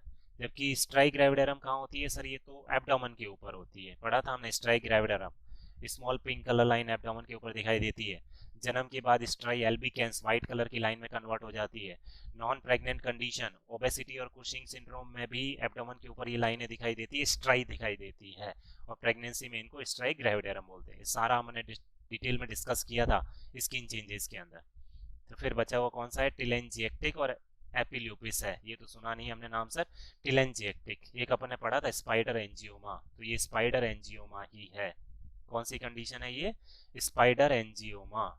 इसी को हमने टिलेंजिएक्टिस नेवस भी बोलते हैं। क्या बोलते हैं? नेवस। तो ये इसका आंसर हो गया सी। इस क्वेश्चन का आंसर है सी, टिलेंजिएक्टिस नेवस स्पाइडर एंजियोमा। इस क्वेश्चन का आंसर ये हो गया। वही थ्योरी पढ़ा था, ये क्वेश्चन के अंदर इंप्लीमेंट हो गया। Next question, the chief function of progesterone. बहुत ही इजी क्वेश्चन है, फटाफट आंसर लिखो इसका क्या है। प्रोजेस्टेरोन का मेन फंक्शन क्या है? पढ़े थे हमने प्रोजेस्टेरोन के फंक्शन जब फंक्शंस ऑफ प्लेसेंटा के अंदर पढ़ा था। Development of the female reproductive system. नहीं सर, उसमें तो बाकी हार्मोन का भी रोल होता है। Establishment of secondary male sexual characteristics, progesterone तो सर फीमेल के अंदर है, तो ये इसका आंसर नहीं आएगा। Male sexual characteristics testosterone hormone की वजह से होती है, प्रोजेस्टेरोन की वजह से नहीं है। Preparation of uterus to receive the fertilize egg, हाँ सर ये थोड़ा सही लग रहा है मेरे को। चौथा और पढ़ लेते हैं अपन। Stimulation of follicle for ovulation to occur, sir ovulation के लिए तो एलएच हार्मोन जिम्मेदार होता है, ओवुलेशन एलएच करवाता है, प्रोजेस्टेरोन नहीं, तो ये भी आंसर नहीं है। दो तो हमने हटा दिए। Development of female reproductive system, female reproductive system में फीमेल हार्मोन किसको बोला था हमने? सर फीमेल हार्मोन जो है वो एस्ट्रोजन होता है। कौन सा होता है? Estrogen, not progesterone. Female hormone estrogen को बोलते हैं, तो ये भी इसका आंसर नहीं है। बचा हुआ आंसर कौन सा है? तो फिर सर तो आंसर सी हो गया, बिल्कुल सही। इसका आंसर कौन सा हो गया? सी हो गया। तो जो नहीं है उनको हटाते रहो, आपका आंसर आपको मिल जाएगा। तो preparation of the uterus to receive a fertilize egg, अगर आपको याद हो तो मैंने पढ़ाया था कि प्रोजेस्टेरोन हार्मोन जो है वो इम्प्लांटेशन में हेल्प करता है। तो ये भी बोला था कि बहुत बार डॉक्टर प्रोजेस्टेरोन का टैबलेट ओरली या वेजाइनली इंसर्ट करने के लिए देते हैं, ताकि प्रोजेस्टेरोन इम्प्लांटेशन को अच्छे से कर सके और फीमेल में इम्प्लांटेशन की प्रोसेस बेटर कंप्लीट हो सके। तो यूट्रस को प्रिपेयर करना, रिसीव ए फर्टिलाइज एग और उसके बाद implantation. This is the answer of this question, progesterone का फंक्शन। क्लियर है? नेक्स्ट क्वेश्चन इसके बाद। During a prenatal visit at 38 week a nurse assess the fetal heart rate. 38 week का pregnancy है, 38 week. Nurse assess the fetal heart rate. The nurse determine that the fetal heart rate is normal. If which of the following noted? बहुत easy question है। Normal foetal heart rate मैंने आपको बताया था, फटाफट answer लिखो इसका, फिर मैं आपको आंसर बताता हूँ एग्जैक्ट क्या है इसका।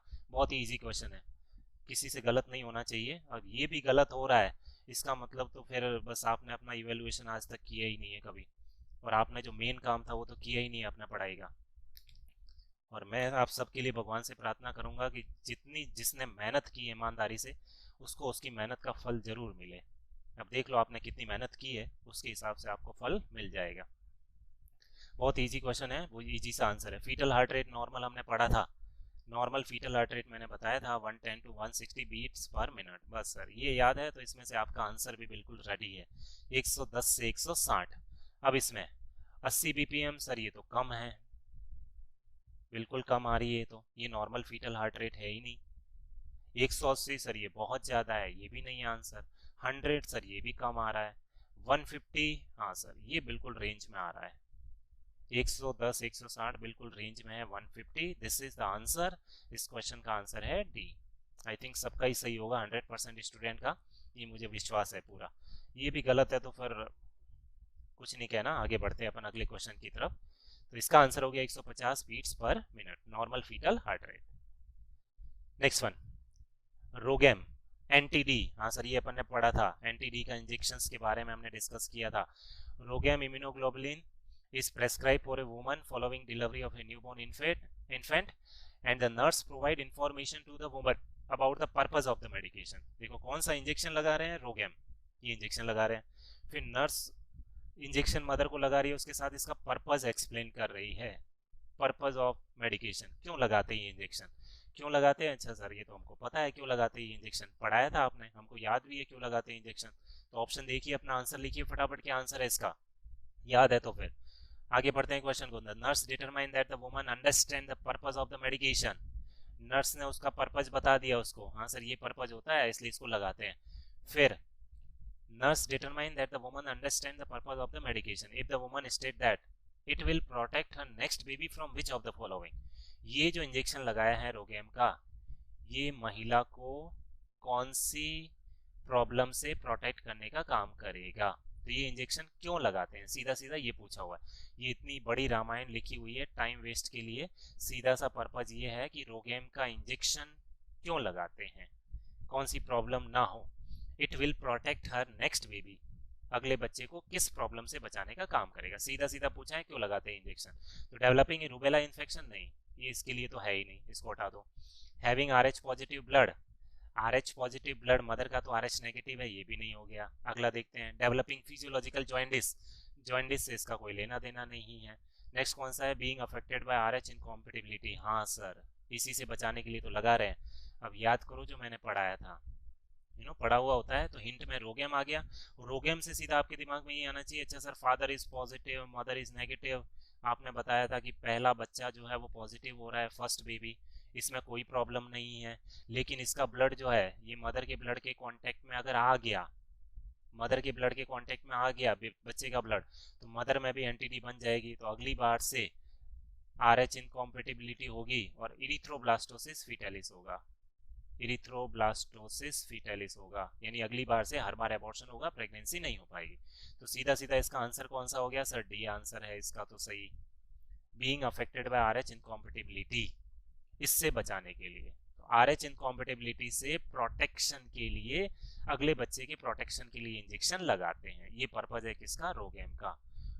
यहाँ पे डोज भी आपसे पूछ सकते थे, याद है क्या डोज आपको कितनी लगाते हैं, हाँ सर याद है 300 माइक्रोग्राम, कौन से रूट से लगाते हैं, IM लगाते हैं सर, कितने घंटे के अंदर, विद इन 72 आवर्स, ये आपने पढ़ाया था सर, सारा याद है हमको, वेरी गुड, बहुत अच्छी बात है, याद है तो 300 माइक्रोग्राम 1500 इंटरनेशनल यूनिट, ये हमने लिखा था, 300 microgram 1500 international unit, IM with in 72 hours, ये रोगेम के बारे में हमने पढ़ा था।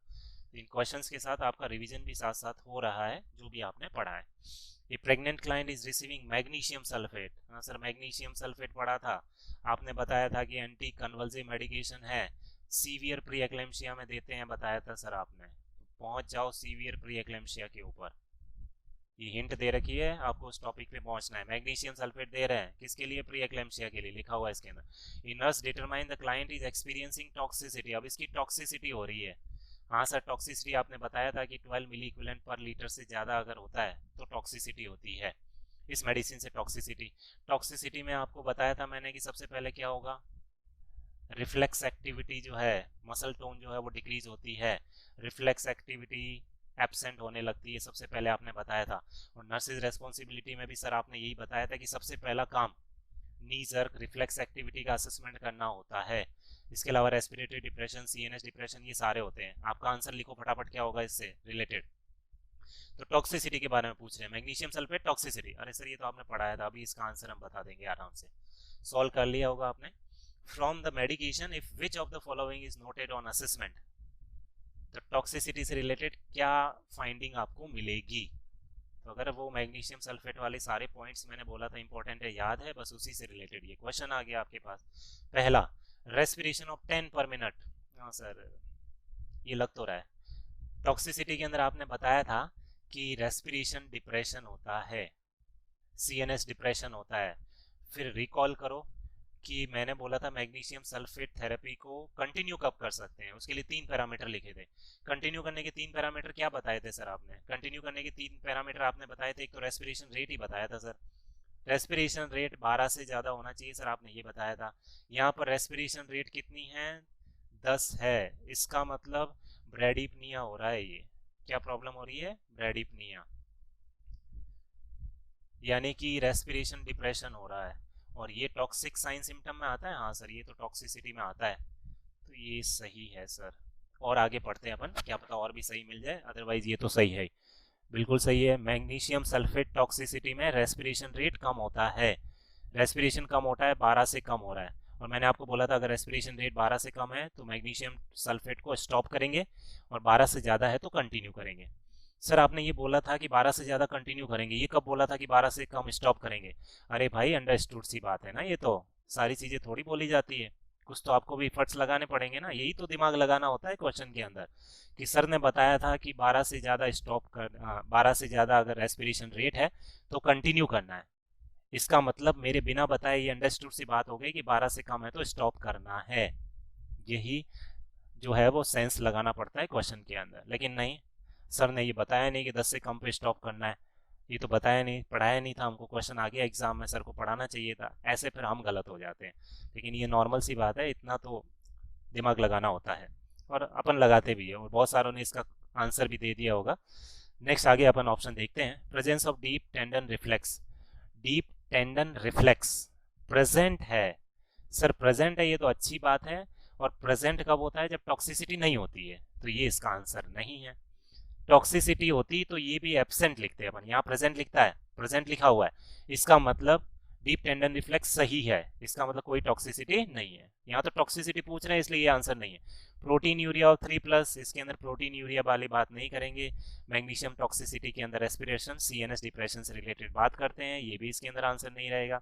और serum magnesium level of 6 milli equivalent per litre, 6 milli equivalent. अब याद करो नॉर्मल वैल्यू कितनी लिखी थी सर, नॉर्मल वैल्यू आपने 4 से 7 मिली इक्विवेलेंट पर लीटर बताई थी, यहाँ पर कितनी लिखी है, 6 लिखी हुई है सर, ये तो नॉर्मल वैल्यू ही है, और नॉर्मल वैल्यू कभी भी टॉक्सिसिटी कॉज नहीं करेगा, तो इसका आंसर ये भी नहीं है, ये भी नहीं है, ये भी नहीं है। तो फिर बचा हुआ कौन सा है, यही है सर आंसर। रेस्पिरेशन डिप्रेशन हो रहा है, रेस्पिरेशन डिप्रेशन हो रहा है क्योंकि कितना लिखा हुआ है, 10 पर मिनट लिखा हुआ है, तो इसका आंसर यही हो गया, ये मैग्नीशियम सल्फेट का टॉक्सिसिटी है। इमीडिएटली स्टॉप करेंगे मैग्नीशियम सल्फेट को और एंटीडोट देंगे। एंटीडोट पढ़ा था हमने कौन सा, इसका कैल्शियम ग्लूकोनेट स्टार्ट कर देंगे। क्लियर है, ये इस क्वेश्चन का आंसर है। रेस्पिरेशन डस ब्रेडिपनिया, यहाँ पर टॉक्सिसिटी हो रहा है, मैग्नीशियम सल्फेट को स्टॉप करना है। आगे बढ़ते हैं अगले क्वेश्चन की तरफ। Next one, 21-year-old client 6 week pregnant is diagnosed with hyperemesis gravidarum. This excessive vomiting during pregnancy will often result in which of the following? अब प्रॉब्लम कौन सी दे रखी है, 21 साल है, इससे कोई मतलब नहीं है, 6 वीक से मतलब है अपन को 6 वीक की प्रेगनेंसी है। प्रॉब्लम कौन सी, हाइपरएमेसिस ग्रेविडेरम। अच्छा, इसके बारे में पूछ रहे हैं, इस बीमारी के बारे में, तो रिकॉल करना है सारा आपको हाइपरएमेसिस ग्रेविडेरम। अभी हमने ये लेक्चर नहीं पढ़ा है हाइपरएमेसिस ग्रेविडेरम का, लेकिन फिर भी सॉल्व करते हैं इसको। आप अपना आंसर लिख के रख लीजिए, फिर मैं करेक्ट आंसर आपको बताता हूँ। This excessive vomiting during pregnancy, hyperemesis की डेफिनेशन भी लिख दिया, देखो, severe vomiting, excessive vomiting of pregnancy. वैसे डेफिनेशन तो बताई थी मैंने आपको, एससीजी का लेवल बहुत ज़्यादा होता है इसमें। Hyperemesis gravidarum, severe vomiting of the pregnancy. तो इस एक्सेसिव वॉमिटिंग की वजह से क्या इफेक्ट आएगा मदर के ऊपर, क्या इफेक्ट आएगा, हाइपरएमेसिस की वजह से पीआईएच होगा, नहीं सर, पीआईएच तो नहीं होगा। प्रेगनेंसी इंड्यूस हाइपरटेंशन, बीपी बढ़ने से रिलेटेड है, और यहाँ तो बहुत ज़्यादा वॉमिटिंग हो रही है, वॉमिटिंग हो रही है तो फ्लूइड का लॉस हो रहा है, फ्लूइड का लॉस हो रहा है तो सर बीपी बढ़ेगा कहाँ से, बीपी तो कम होगा, और यहाँ तो बीपी बढ़ने की बात हो रही है, इसको हटाओ, ये आंसर नहीं है अपना। इलेक्ट्रोलाइट इम्बैलेंस, हाँ सर, जब भी वॉमिटिंग और डायरिया होता है, कौन सी कंडीशन, वॉमिटिंग और डायरिया, तो इस कंडीशन में कौन सी प्रॉब्लम देखने को मिलती है, इलेक्ट्रोलाइट इम्बैलेंस मेन प्रॉब्लम होती है, फ्लूइड इलेक्ट्रोलाइट का लॉस होता है, और इसकी वजह से शरीर में इलेक्ट्रोलाइट इम्बैलेंस होगा। इसीलिए तो फिर ओआरएस देते हैं, उस फ्लूइड इलेक्ट्रोलाइट को मैनेज करने के लिए क्या देते हैं, डायरिया में ओआरएस देते हैं, वॉमिटिंग में ओआरएस प्रोवाइड नहीं करते हैं। वॉमिटिंग में तो ओरली देते भी नहीं है, सीवियर वॉमिटिंग है तो भी ओरली तो यहाँ फीमेल को एनपीओ कर देंगे, डायरिया में जरूर ओआरएस प्रोवाइड करते हैं। तो जब भी वॉमिटिंग डायरिया होता है इलेक्ट्रोलाइट इम्बैलेंस होता है। चलिए सर इसको मान लेते हैं। मिसकैरेज, मिसकैरेज तो लेटर कॉम्प्लिकेशन है। अगर एक्सेसिव वॉमिटिंग जो है वो अर्ली में चल रहा है, फिर लेट के अंदर आ गया, वॉमिटिंग होता जा रहा है, मैनेजमेंट नहीं कर रहे हैं, तो फिर लास्ट में कॉम्प्लिकेशन मिसकैरेज हो सकता है। लेकिन ये तो बाद वाली कंडीशन है, इनिशियली वॉमिटिंग होते ही मिसकैरेज नहीं होगा। हाँ, अगर इसको मैनेज नहीं किया तो मिसकैरेज हो जाएगा, तो ये भी इसका आंसर नहीं आएगा, इतना जल्दी नहीं होगा मिसकैरेज। बाउल परफोरेशन, वॉमिटिंग वाली कंडीशन है तो बाउल परफोरेशन भी नहीं रहेगा। इसका मतलब आंसर कौन सा हो गया sir, B is the right answer of this question. Electrolyte imbalance इसका आंसर होगा। तो हाइपरएमेसिस ग्रेविडेरम में इलेक्ट्रोलाइट इम्बैलेंस होता है। इससे रिलेटेड इंपॉर्टेंट क्वेश्चन में 2-3 इंपॉर्टेंट क्वेश्चन बनते हैं, वो आपको याद रखने हैं। किससे रिलेटेड, हाइपरएमेसिस ग्रेविडेरम। अपनी नोटबुक में नोट कर लो इनको। इसकी 1 in 1000, 1000 में से एक केस जो है वो हाइपरएमेसिस ग्रेविडेरम का देखने को मिलता है। इंक्रीज एससीजी, एससीजी हार्मोन की अधिकता बहुत ज़्यादा देखने को मिलती है।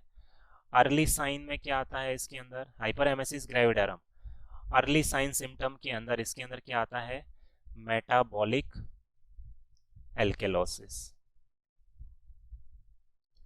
अर्ली स्टेज साइन सिम्टम में मेटाबॉलिक एल्केलोसिस होता है, इंपॉर्टेंट है, इसको याद रखना है।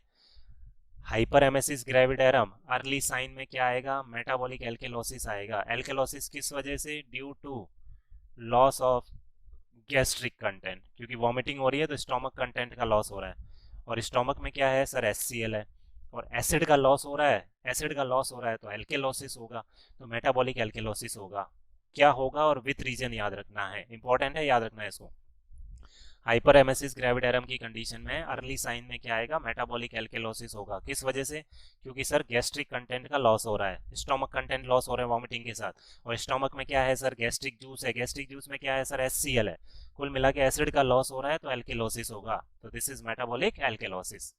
अगर मैनेज नहीं करते हैं तो लेट साइन सिम्टम के अंदर, लेट स्टेज साइन के अंदर अगर इसको मैनेज नहीं करते हैं तो फिर लेट स्टेज साइन सिम्टम आएंगे, और लेट स्टेज साइन सिम्टम में क्या आएगा, मेटाबॉलिक एसिडोसिस होगा। तो पहले एल्केलोसिस और फिर एसिडोसिस। मेटाबॉलिक एसिडोसिस किस वजह से होगा, ड्यू टू, एसिडोसिस किस वजह से होगा, ड्यू टू स्टारवेशन। क्योंकि जब भी इतना ज़्यादा वॉमिटिंग हो रहा है तो फीमेल ओरली कुछ भी इंटेक नहीं कर पाएगी, ओरल इंटेक तो होगी नहीं, जब भी वॉमिटिंग होती है कुछ भी खाने की इच्छा नहीं करती है। तो देखो लगातार वॉमिटिंग होती जा रही है, शरीर में फ्लूइड वॉल्यूम कम होता जा रहा है, हाइपोवोलीमिया वाली कंडीशन हो रही है। हाइपोवोलीमिया वाली कंडीशन हो रही है तो ब्लड सप्लाई भी कम हो जाएगी, ब्लड सप्लाई कम होगी तो ऑक्सीजन सप्लाई कम होगी, ऑक्सीजन सप्लाई कम होगी तो एनएरोबिक रेस्पिरेशन होगा, और एनएरोबिक रेस्पिरेशन में एंड प्रोडक्ट लैक्टिक एसिड बनता है, और लैक्टिक एसिड बन रहा है तो क्या कंडीशन डेवलप होगी, एसिडोसिस होगा। क्लियर है?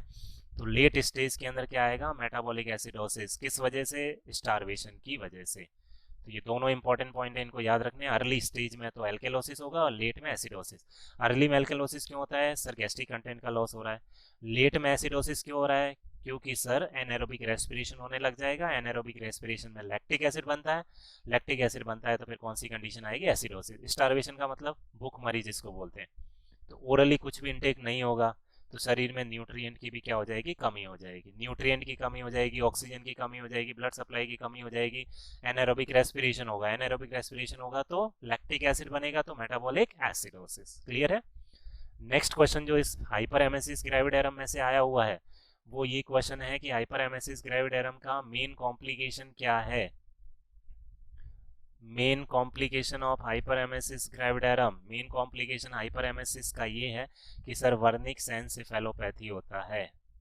कौन सा कॉम्प्लिकेशन है, वर्निक्स एनसेफेलोपैथी, ये मेन कॉम्प्लिकेशन है हाइपर एमेसिस ग्रेविडेरम। क्वेश्चन आया हुआ एग्जाम के अंदर, याद रखना है आपको, which is the main complication of hyperemesis, answer is Wernicke's encephalopathy. किस वजह से होती है, दूसरा important objective question, due to deficiency of, किसकी डेफिशिएंसी की वजह से होता है, due to deficiency of thiamine, thiamine की कमी की वजह से होता है। थायमीन कौन सा है, vitamin B1, vitamin B1 thiamine की डेफिशिएंसी होती है। तो सीवियर वॉमिटिंग में विटामिन B1 थायमीन की कमी होती है, इसकी कमी की वजह से वर्निक्स एनसेफेलोपैथी होता है। ये मेन कॉम्प्लिकेशन है हाइपर एमेसिस ग्रेविडेरम का, बहुत इंपॉर्टेंट क्वेश्चन है। अब देखो मैंने इतना बता दिया, फिर क्वेश्चन ये आ गया कि वर्निक्स जो है हाइपर एमेसिस ग्रेविडेरम की कंडीशन में फीमेल जब ओरली इनटेक करने के लिए एबल हो जाएगी तो कौन से विटामिन को ज़्यादा मात्रा में प्रोवाइड करेंगे। अब मैंने ये सब बताया, क्वेश्चन ये आ गया कि कौन से विटामिन को ज़्यादा मात्रा में, तो सीधी सी बात है कमी इस विटामिन की हो रही थी, इसकी वजह से ये कॉम्प्लिकेशन हो रहा है, तो इसी विटामिन को डाइट में बढ़ाना पड़ेगा, तो इस विटामिन को ज़्यादा मात्रा में देंगे। थायमीन कौन से में आता है, बी कॉम्प्लेक्स विटामिन में आता है। बी कॉम्प्लेक्स किस में आता है सर, वाटर सॉल्युबल विटामिन के अंदर आता है। अब एक से बढ़ के एक, ये सारे क्वेश्चन एक के साथ एक ऐड होते गए, वाटर सॉल्युबल विटामिन। अब ये सारी चीज़ें तभी दिमाग में आती है जब आपको उधर से न्यूट्रिशन वगैरह भी सारा क्लियर है, सब चीज़ें अच्छे से आपने पढ़ रखा है, तो ये चीज़ें माइंड में लगातार क्लिक करती जाती है। क्लियर है? तो इसका आंसर ये हो गया, इलेक्ट्रोलाइट इम्बैलेंस होगा in case of hyperemesis gravidarum. Next question, a nurse is monitoring, bore तो नहीं हो रहे ना? हाँ सर आपकी शक्ल नहीं दिख रही ना, तो इसलिए बोर तो हो ही रहे हम शक्ल का बहुत बड़ा इशू हो गया, फेस नहीं दिख रहा, फेस नहीं दिख रहा। डोंट वरी, हमारा फेस जो है वो एग्ज़ाम के अंदर नहीं आएगा कि पहचानो ये किसका फेस है, ठीक है, आंसर दो इसका। अभी इतने फेमस तो हुए ही नहीं यार हम, मजाक कर रहा हूँ, बुरा मत मानना, ठीक है, डोंट वरी, सारी प्रिपरेशन रेडी है। मैं हर बार एक बात बोलता ज़रूर हूँ कि एक सिंपल से घर को बनने में टाइम कम लगता है, लेकिन एक महल को बनने में टाइम जो है वो थोड़ा ज़्यादा लगता है। डोंट वरी, थोड़ा पेशेंस रखिए और आपको सारी चीज़ें धीरे धीरे अवेलेबल हो जाएगी। GMR कैरियर पॉइंट कभी स्टूडेंट को निराश नहीं किया है और आगे भी हमारी कोशिश यही रहेगी। हाँ, आप थोड़ा हड़बड़ाहट में पेशेंस कम रख करके बहुत जल्दी डिसीजन लेने लग जाते हो, ठीक है, एक ही दिन में, एक ही घंटे के अंदर सारा डिसाइड कर लेते हो ये वो है, ये वो है, ठीक है। अपनी तरफ से तो सारे एफर्ट्स कर ही रहे हैं। बाकी इन्हीं क्लासेस को जिसने रेगुलरली पढ़ा है उसको आई थिंक इन क्वेश्चन में कोई प्रॉब्लम नहीं आ रही होगी। जो पढ़ा है उसी से रिलेटेड सारे क्वेश्चंस जो है वो ये है। कुछ अलग भी है तो मैं आपको एक्सप्लेन कर रहा हूँ।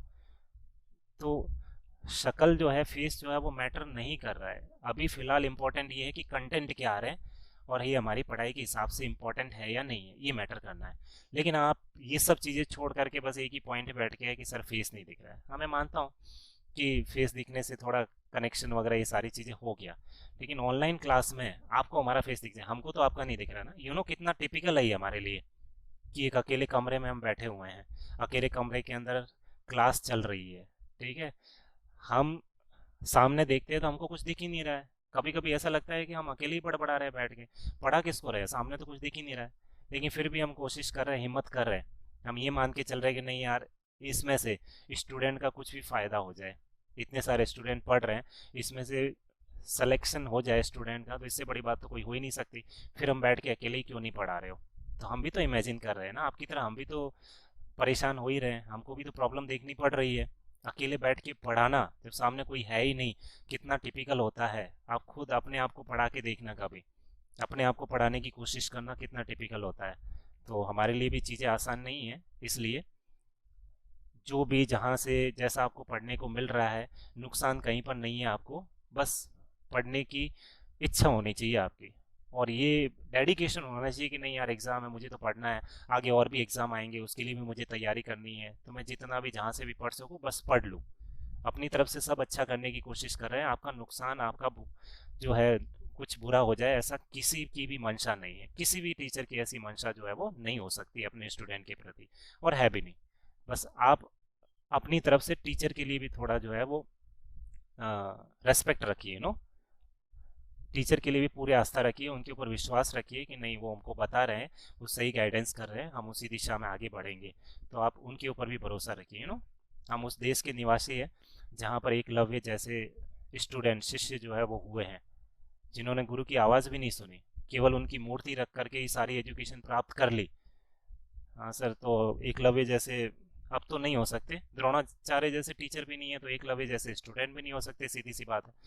न ही कोई आपसे अंगूठा भी मांग रहा है, बस इतनी सी इच्छा है ना कि आवाज़ तो सुनाई दे रही है सर, और हमको सुनना है, हमको लिखना ही तो है। सर का चेहरा तो हमारे मन में बसा हुआ है, आप उसी को देख लो, क्या फ़र्क पड़ जाएगा उससे। थोड़े दिन वेट करो, बाकी आपकी वो भी इच्छा बहुत जल्द पूरी होने वाली है, डोंट वरी। सारी चीज़ों के साथ बहुत अच्छे से आपके सामने प्रेजेंट होंगे, ये बस थोड़ा सा और वेट कर लीजिए आप। चलिए आगे बढ़ते हैं। नेक्स्ट क्वेश्चन, ये nurse is monitoring a pregnant client with pregnancy induce hypertension who is at risk for pre eclampsia. देखो कौन सी कंडीशन लिख रखी है, प्रेगनेंसी इंड्यूस हाइपरटेंशन, पीआईएच की प्रॉब्लम है, प्री एक्लेम्शिया की कंडीशन है। Nurse check the client for which specific sign of pre eclampsia. Pre eclampsia के कौन सा स्पेसिफिक साइन होगा, तो सीधा सीधा लिखा हुआ है, देखो हाइपरटेंशन। यहाँ क्या लिखा हुआ है, elevated blood pressure, facial oedema, urinal protein negative है, और इंक्रीज रेस्पिरेशन। ये चार ऑप्शन दे रखे हैं। आपका आंसर लिखिए फटाफट। सर बोल ही दिया आपने, तो आंसर तो लिख दिया हमने, हमारा तो बहुत जल्दी आंसर दे भी दिया है सर हमने, हमारा वेरी गुड आंसर दे दिया है। चलिए सही आंसर क्या है, बहुत सारे में आंसर अपना बता भी दिया है। राइट आंसर सर ये वाला है। कौन सा वाला है, ऑप्शन देखते हैं। अगर आपको याद हो तो मैंने बताया था, प्री एक्लेम्शिया के अंदर तीन चीज़ें मैंने लिखी थी, हाइपरटेंशन, प्रोटीन यूरिया और एडिमा, ये तीन लिखा था हमने। फिर मैंने, अगर आपको याद हो तो, एक छोटा सा पॉइंट करके बोला था कि हाइपरटेंशन और प्रोटीन यूरिया स्पेसिफिक है, सिग्निफिकेंट है, और एडिमा जो है वो नॉन सिग्निफिकेंट है। ये मैंने लिखा भी था, अगर आपको याद हो तो, नॉन सिग्निफिकेंट। क्योंकि बहुत सारे स्टूडेंट को इसमें ये भी कन्फ्यूजन होगा कि सर ये दोनों ही तो सही है, ये दोनों तो नहीं है, ठीक है। ये तो हमने मान लिया, प्रोटीन यूरिया प्लस में होता है। प्रेगनेंसी इंड्यूस हाइपरटेंशन, इसमें प्रोटीन यूरिया जो होता है वो प्लस में होता है, 1+2+3+4+, ये प्लस में होता है प्रोटीन यूरिया। जबकि यहाँ तो क्या लिखा है, नेगेटिव, ये आंसर नहीं है इसका। इंक्रीज रेस्पिरेशन, रेस्पिरेशन का इसमें नहीं है कोई रोल, प्रेगनेंसी इंड्यूस हाइपरटेंशन के अंदर ये भी नहीं है। बचा क्या सर, ये दोनों तो होते हैं, ब्लड प्रेशर और एडिमा होता है। लेकिन केवल फेशियल एडिमा नहीं होता है माय डियर फ्रेंड्स, केवल फेशियल एडिमा नहीं होता है, होल बॉडी के अंदर स्वेलिंग आती है प्री एक्लेम्शिया की कंडीशन में। Facial edema is localized edema, कैसा है, लोकलाइज्ड है। जबकि प्री एक्लेम्शिया की कंडीशन में एडिमा कौन सा होता है, जनरलाइज्ड होता है, होल बॉडी के अंदर स्वेलिंग आती है। तो सर जनरलाइज होता है, ये तो लोकलाइज्ड है, ये भी आंसर नहीं है। और वैसे भी एडिमा जो है स्पेसिफिक साइन नहीं है, सिग्निफिकेंट नहीं है। एडिमा कैसा है, नॉन सिग्निफिकेंट है, जबकि यहाँ क्या पूछ रहे हैं सर, स्पेसिफिक साइन पूछ रहे हैं। तो सीधा सा ये तीनों नहीं है, तो फिर आपका आंसर कौन सा बच गया, answer is elevated blood pressure. BP ज़्यादा है, कितने से ज़्यादा है बोलो, 140/90 mm ऑफ Hg से ज़्यादा है, यही हमने पढ़ा था। यही इस क्वेश्चन के हिसाब से आंसर हो गया इसका। जनरलाइज एडिमा होता है, फेशियल एडिमा लोकलाइज है, इसलिए ये आंसर नहीं है। और वैसे भी स्पेसिफिक पूछा है तो बीपी बढ़ना यही स्पेसिफिक है, एडिमा नॉन स्पेसिफिक है। यूरिनरी प्रोटीन प्लस में होती है, पॉजिटिव में होती है, नेगेटिव में नहीं होती, और रेस्पिरेशन भी नहीं है, तो इसका आंसर एलिवेटेड ब्लड प्रेशर हो गया। क्लियर है, समझ में आ रहा है ना कि किस टाइप से क्वेश्चन सॉल्व कर रहे हैं। मैं पूरी उम्मीद कर रहा हूँ कि आपको बहुत अच्छे से समझ में आ रहा है, और नहीं आ रहा है तो फिर आपको रिकॉर्डेड क्लास भी मिल जाएगा इसका, उसमें और आप ध्यान से सुन सकते हैं। Next question, during a prenatal examination the nurse draw blood from a young Rh negative client and explain that an indirect comp test Rh negative blood, Rh negative मतलब मदर का ब्लड ग्रुप कैसा है, negative है, Rh negative है। और कौन सा test कर रहे हैं, indirect Coombs test. Important question है, याद रखना है, एग्जाम के अंदर भी आया हुआ question. Indirect Coombs test will be perform to predict whether the fetus is at risk for. Indirect Coombs test prenatal examination, the nurse draw blood from a young Rh negative client, mother का blood लिया है, और mother का blood group कैसा, Rh negative है। Father का blood group कौन सा, Rh पॉजिटिव हो गया, तो आगे दिक्कत वाली बात आ रही है। तो fetus is at risk for, कौन सी रिस्क पर है।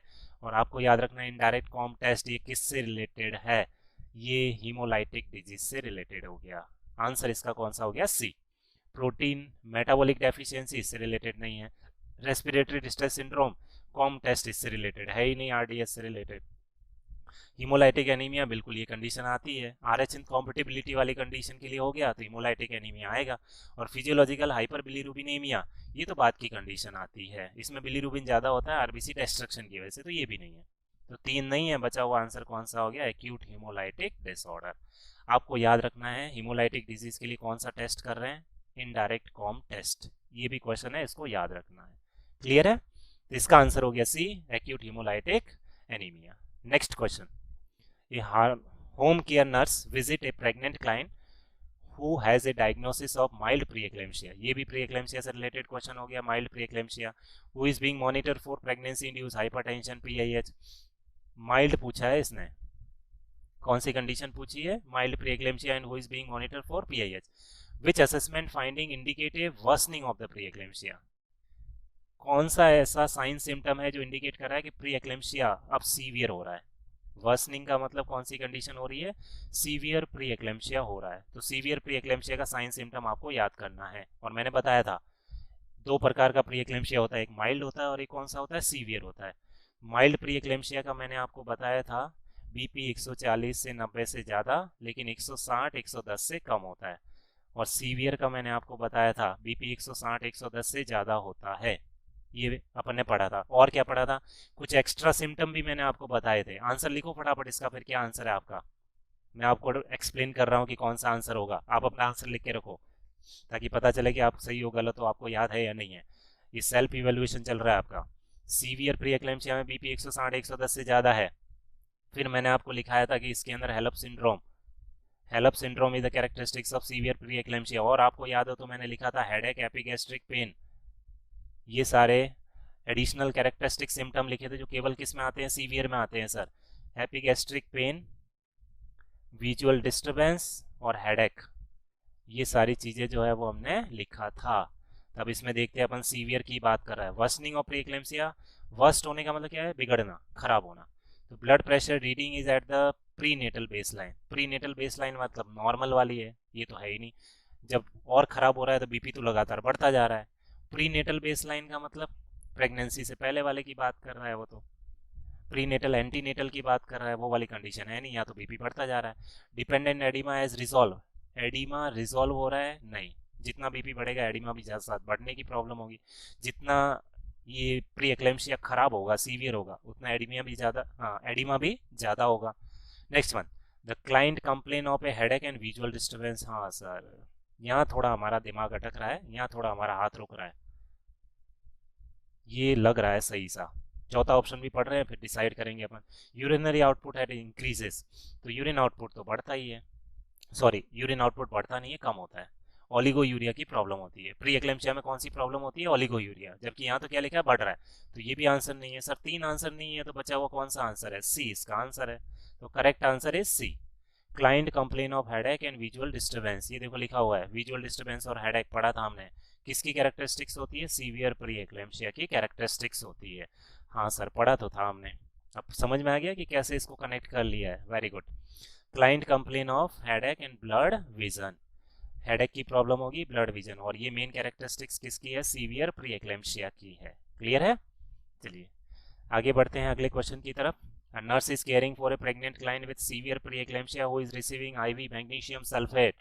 ये मैग्नीशियम सल्फेट, ये भी प्री एक्लेम्पसिया से रिलेटेड आ गया, सीवियर से related. Select all nursing intervention that apply in the care of the client. अभी देखो मल्टीपल आंसर वाला आ गया, एक से ज्यादा आंसर इसमें सही है। तो इसमें पूछा हुआ है सेलेक्ट ऑल नर्सिंग इंटरवेंशन, जितने भी नर्सिंग इंटरवेंशन मैग्नीशियम सल्फेट की थेरेपी में आएंगे वो सारे आपको सेलेक्ट करने हैं। तो इसमें एक से ज़्यादा आंसर जो है वो सही है। कौन कौन से सही है वो अपन देखते हैं। Monitor maternal vital sign every 2 hour, तो देखो अब मैग्नीशियम सल्फेट की बात कर रहे हैं, तो मैग्नीशियम सल्फेट जो है वो, मैग्नीशियम सल्फेट जो है वो एंटी कन्वल्सिव है। किससे रिलेटेड है? एंटी कन्वल्सिव मेडिकेशन है। हालांकि बहुत कम रोल इसका बीपी कंट्रोल करने में भी होता है, एंटी हाइपरटेंसिव के रूप में भी अपन बोलते हैं कि बहुत कम रोल होता है। दोनों में से एक चूज करना है, तो मेन तो क्या है? एंटी कन्वल्सिव है। तो वाइटल साइन बीपी वगैरह की अपन बात करेंगे, ये इतना ज़रूरी नहीं है, ये इतना ज़रूरी नहीं है, इसको हटा देना है, ये नहीं आएगा इंटरवेंशन के अंदर। दूसरा क्या है? Renal function, yes renal function को तो असेस करना ही करना है मैग्नीशियम सल्फेट थेरेपी के साथ में। क्यों करना है सर? अरे भाई लिखा तो था, पढ़ाया था मैंने, 3 पॉइंट वही याद करो कंटिन्यूएशन वाले। यूरिन आउटपुट कितना होना चाहिए?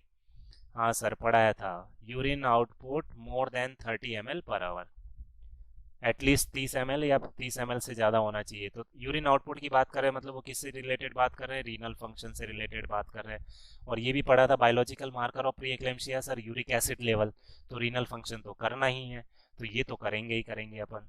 एक आंसर ये हो गया, ये काम करेंगे। और क्या करेंगे?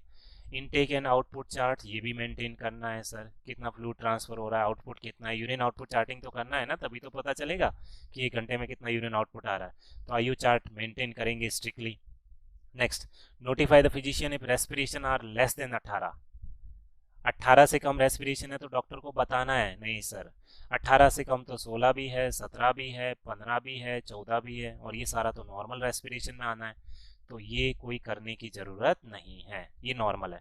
अगर यहाँ पे मैं लिख देता कि 12 से कम है, तब तो ये भी आ जाता, डॉक्टर को बताना पड़ेगा। लेकिन 18 से कम नॉर्मल रेंज वाला है, कोई प्रॉब्लम नहीं है, नोट करते रहो, डॉक्यूमेंट करते रहो, डॉक्टर को बताने की, इन्फॉर्म करने की आवश्यकता इमीडिएटली यहाँ पर नहीं है। तो ये काम नहीं करना है क्योंकि ये नॉर्मल है।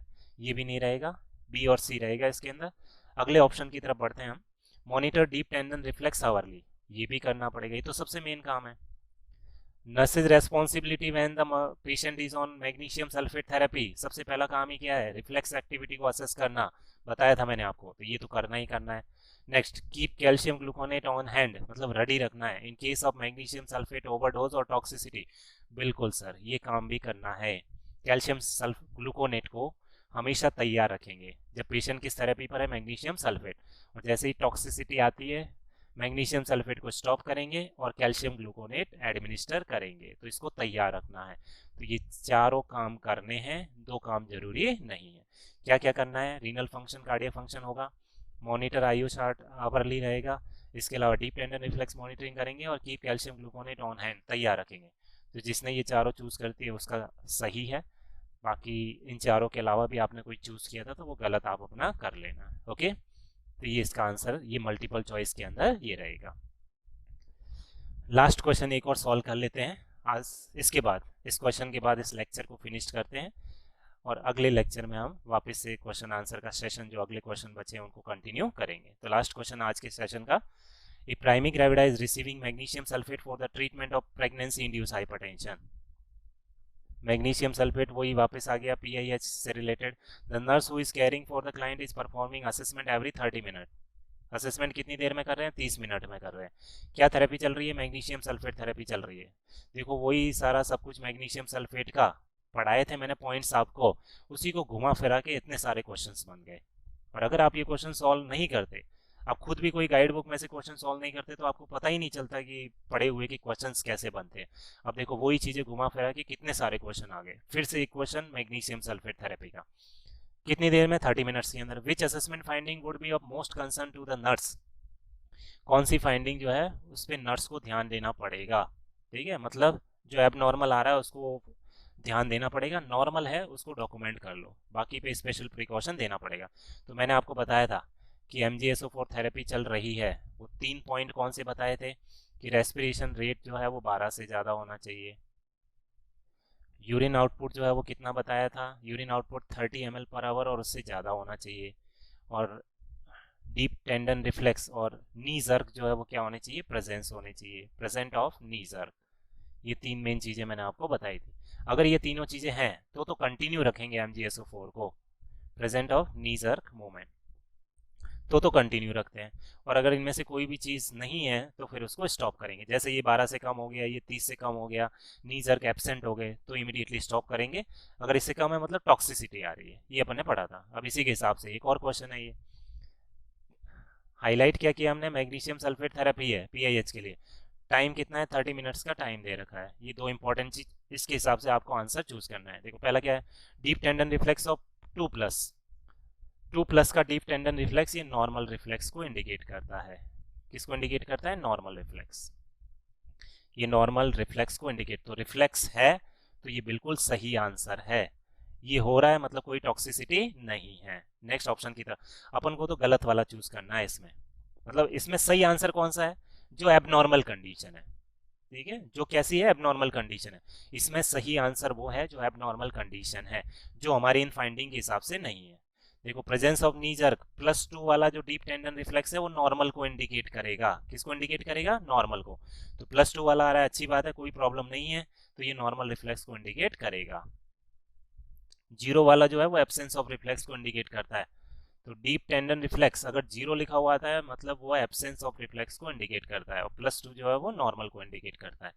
Next, fetal heart rate of 120, 120 का फीटल हार्ट रेट बिल्कुल नॉर्मल है सर, 110 से 160 नॉर्मल होता है, तो ये भी नॉर्मल चल रहा है, कोई प्रॉब्लम नहीं है, MgSO4 कंटिन्यू चलेगा। तीसरा, urinary output of 20 ml since the previous assessment, previous assessment की तुलना में यहाँ पर यूरिन आउटपुट कितना है, 20 ml है, सिंस द प्रीवियस, यानी इससे पहले जो असेसमेंट किया था उसके बाद यूरिन आउटपुट कितना है, 20 ml आ रहा है। आपका आंसर आपने लिख दिया, कौन सा आंसर है, दो तो मैं ये हटा दिया मैंने, अब दो में से ही चूज करना है।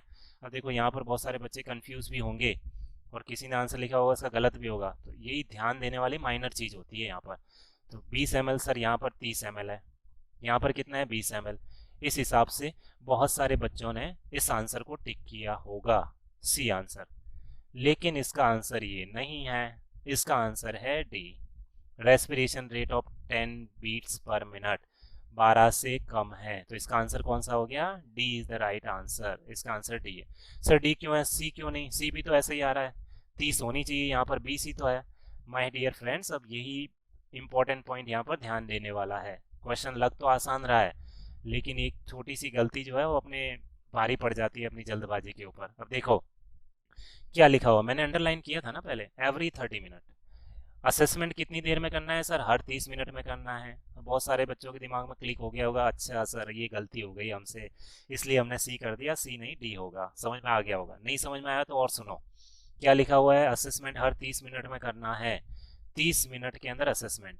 यहाँ पे क्या लिखा हुआ है, urine output of 20 ml since the previous, previous assessment कब किया था सर, आधे घंटे पहले किया था, तो आधे घंटे बाद कितना है, 20 ml।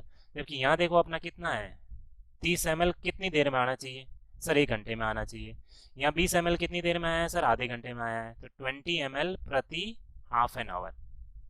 अब आधे घंटे में 20 आया तो 1 घंटे में तो 30 से ज़्यादा हो ही जाएगा, ये 30 और उससे ज़्यादा हो ही जाएगा, इसका मतलब ये भी बिल्कुल सही है। ये लिखा हुआ है, ये कोई टॉक्सिसिटी नहीं है, MgSO4 को कंटिन्यू करेंगे। आधे घंटे में 20 है तो 1 घंटे में कितना सर, 40 ml हो जाएगा ये तो, और अपने तो 30 से ज़्यादा होना चाहिए, इसका मतलब ये भी बिल्कुल सही हो गया। अब समझ में आया कहाँ मिस्टेक हुई थी, हमने सिर्फ नंबर देखा, इस वजह से गलती हो गई। क्या नंबर देगा कि सर ने लिखा हो यूरिन आउटपुट 30 से ज़्यादा होना चाहिए, इस पर तो ध्यान ही नहीं दिया कि ये 30 जो है वो पर आवर है, जबकि ये जो 20 है वो आधे घंटे का लिखा हुआ है। आधे घंटे में 20 है तो ये घंटे में 40 होगा सर, और 40 होते ही तो नॉर्मल में आ जाएगा। और रेस्पिरेशन रेट जो है वो 10 से कम है या 10 है, इसका मतलब ये ब्रैडीपनिया वाली कंडीशन है। मतलब क्या आ रहा है, टॉक्सिसिटी आ रहा है। यहाँ पर MgSO4 को स्टॉप करना पड़ेगा, तो 3 तो नॉर्मल है, ये अब नॉर्मल कंडीशन है, तो ये अब नॉर्मल अपना आंसर जो है वो रहेगा। हाँ सर, अब समझ में आया कि कैसे आंसर आया, ये क्लियर है। तो this is the right answer of this question. तो ये हमने कुछ क्वेश्चन सॉल्व किए हैं और भी बाकी हैं। आज के लेक्चर को यहीं फिनिश करते हैं, अगले लेक्चर में इन्हीं क्वेश्चंस को और भी आगे कंटिन्यू करेंगे। इन जो उम्मीद करता हूँ कि आपको बहुत सारी चीज़ें इस लेक्चर से सीखने को मिली होगी। हाँ, ये भी मुझे पता है कि बहुत सारी चीज़ें इजी है इन क्वेश्चंस में से, आपने बहुत सारे क्वेश्चन अटेम्प्ट कर भी लिए होंगे। अब आप अपना देख लो कि कितने क्वेश्चन किए हैं, कितने सही है और कितने गलत है। ये आपका इवेल्युएशन है, सेल्फ इवेल्युएशन, और ये आपके लिए एक आईना है कि आपकी तैयारी कैसे चल रही है। और 40-45 दिन में OBG जो मैंने पढ़ाए हैं लेक्चर, वो आपने कितने अच्छे से पढ़े हैं, ये आपके लिए एक आईना है जागने के लिए कि क्या गलती आप कर रहे हो, कितना टाइम आपने वेस्ट कर दिया। अच्छा स्कोरिंग आपका आ रहा है, अपना इवेल्युएशन कर लो, कितने क्वेश्चन है, कितने सही कितने गलत, आपका मार्किंग आप खुद कर लो अब कितना आपके ने रहा है। अब कोई ऐसे है कि हमने तो किया ही नहीं है सर, हम तो आपके आंसर का वेट कर रहे थे, तो वो तो बहुत भी और भी महान है, वो तो अपना इवेल्युएशन करना ही नहीं चाहते हैं। तो कोई बात नहीं, आपकी मर्जी है, मुझे तो मेरा काम करना है पढ़ाने का, वो मैं काम कर रहा हूँ। बाकी आपकी इच्छा है कि पढ़ना है नहीं पढ़ना है, कैसे पढ़ना है, as you wish. And wish you all the best, thank you very much. अगले लेक्चर में मिलेंगे, इन्हीं क्वेश्चन को आगे कंटिन्यू करेंगे। All the best.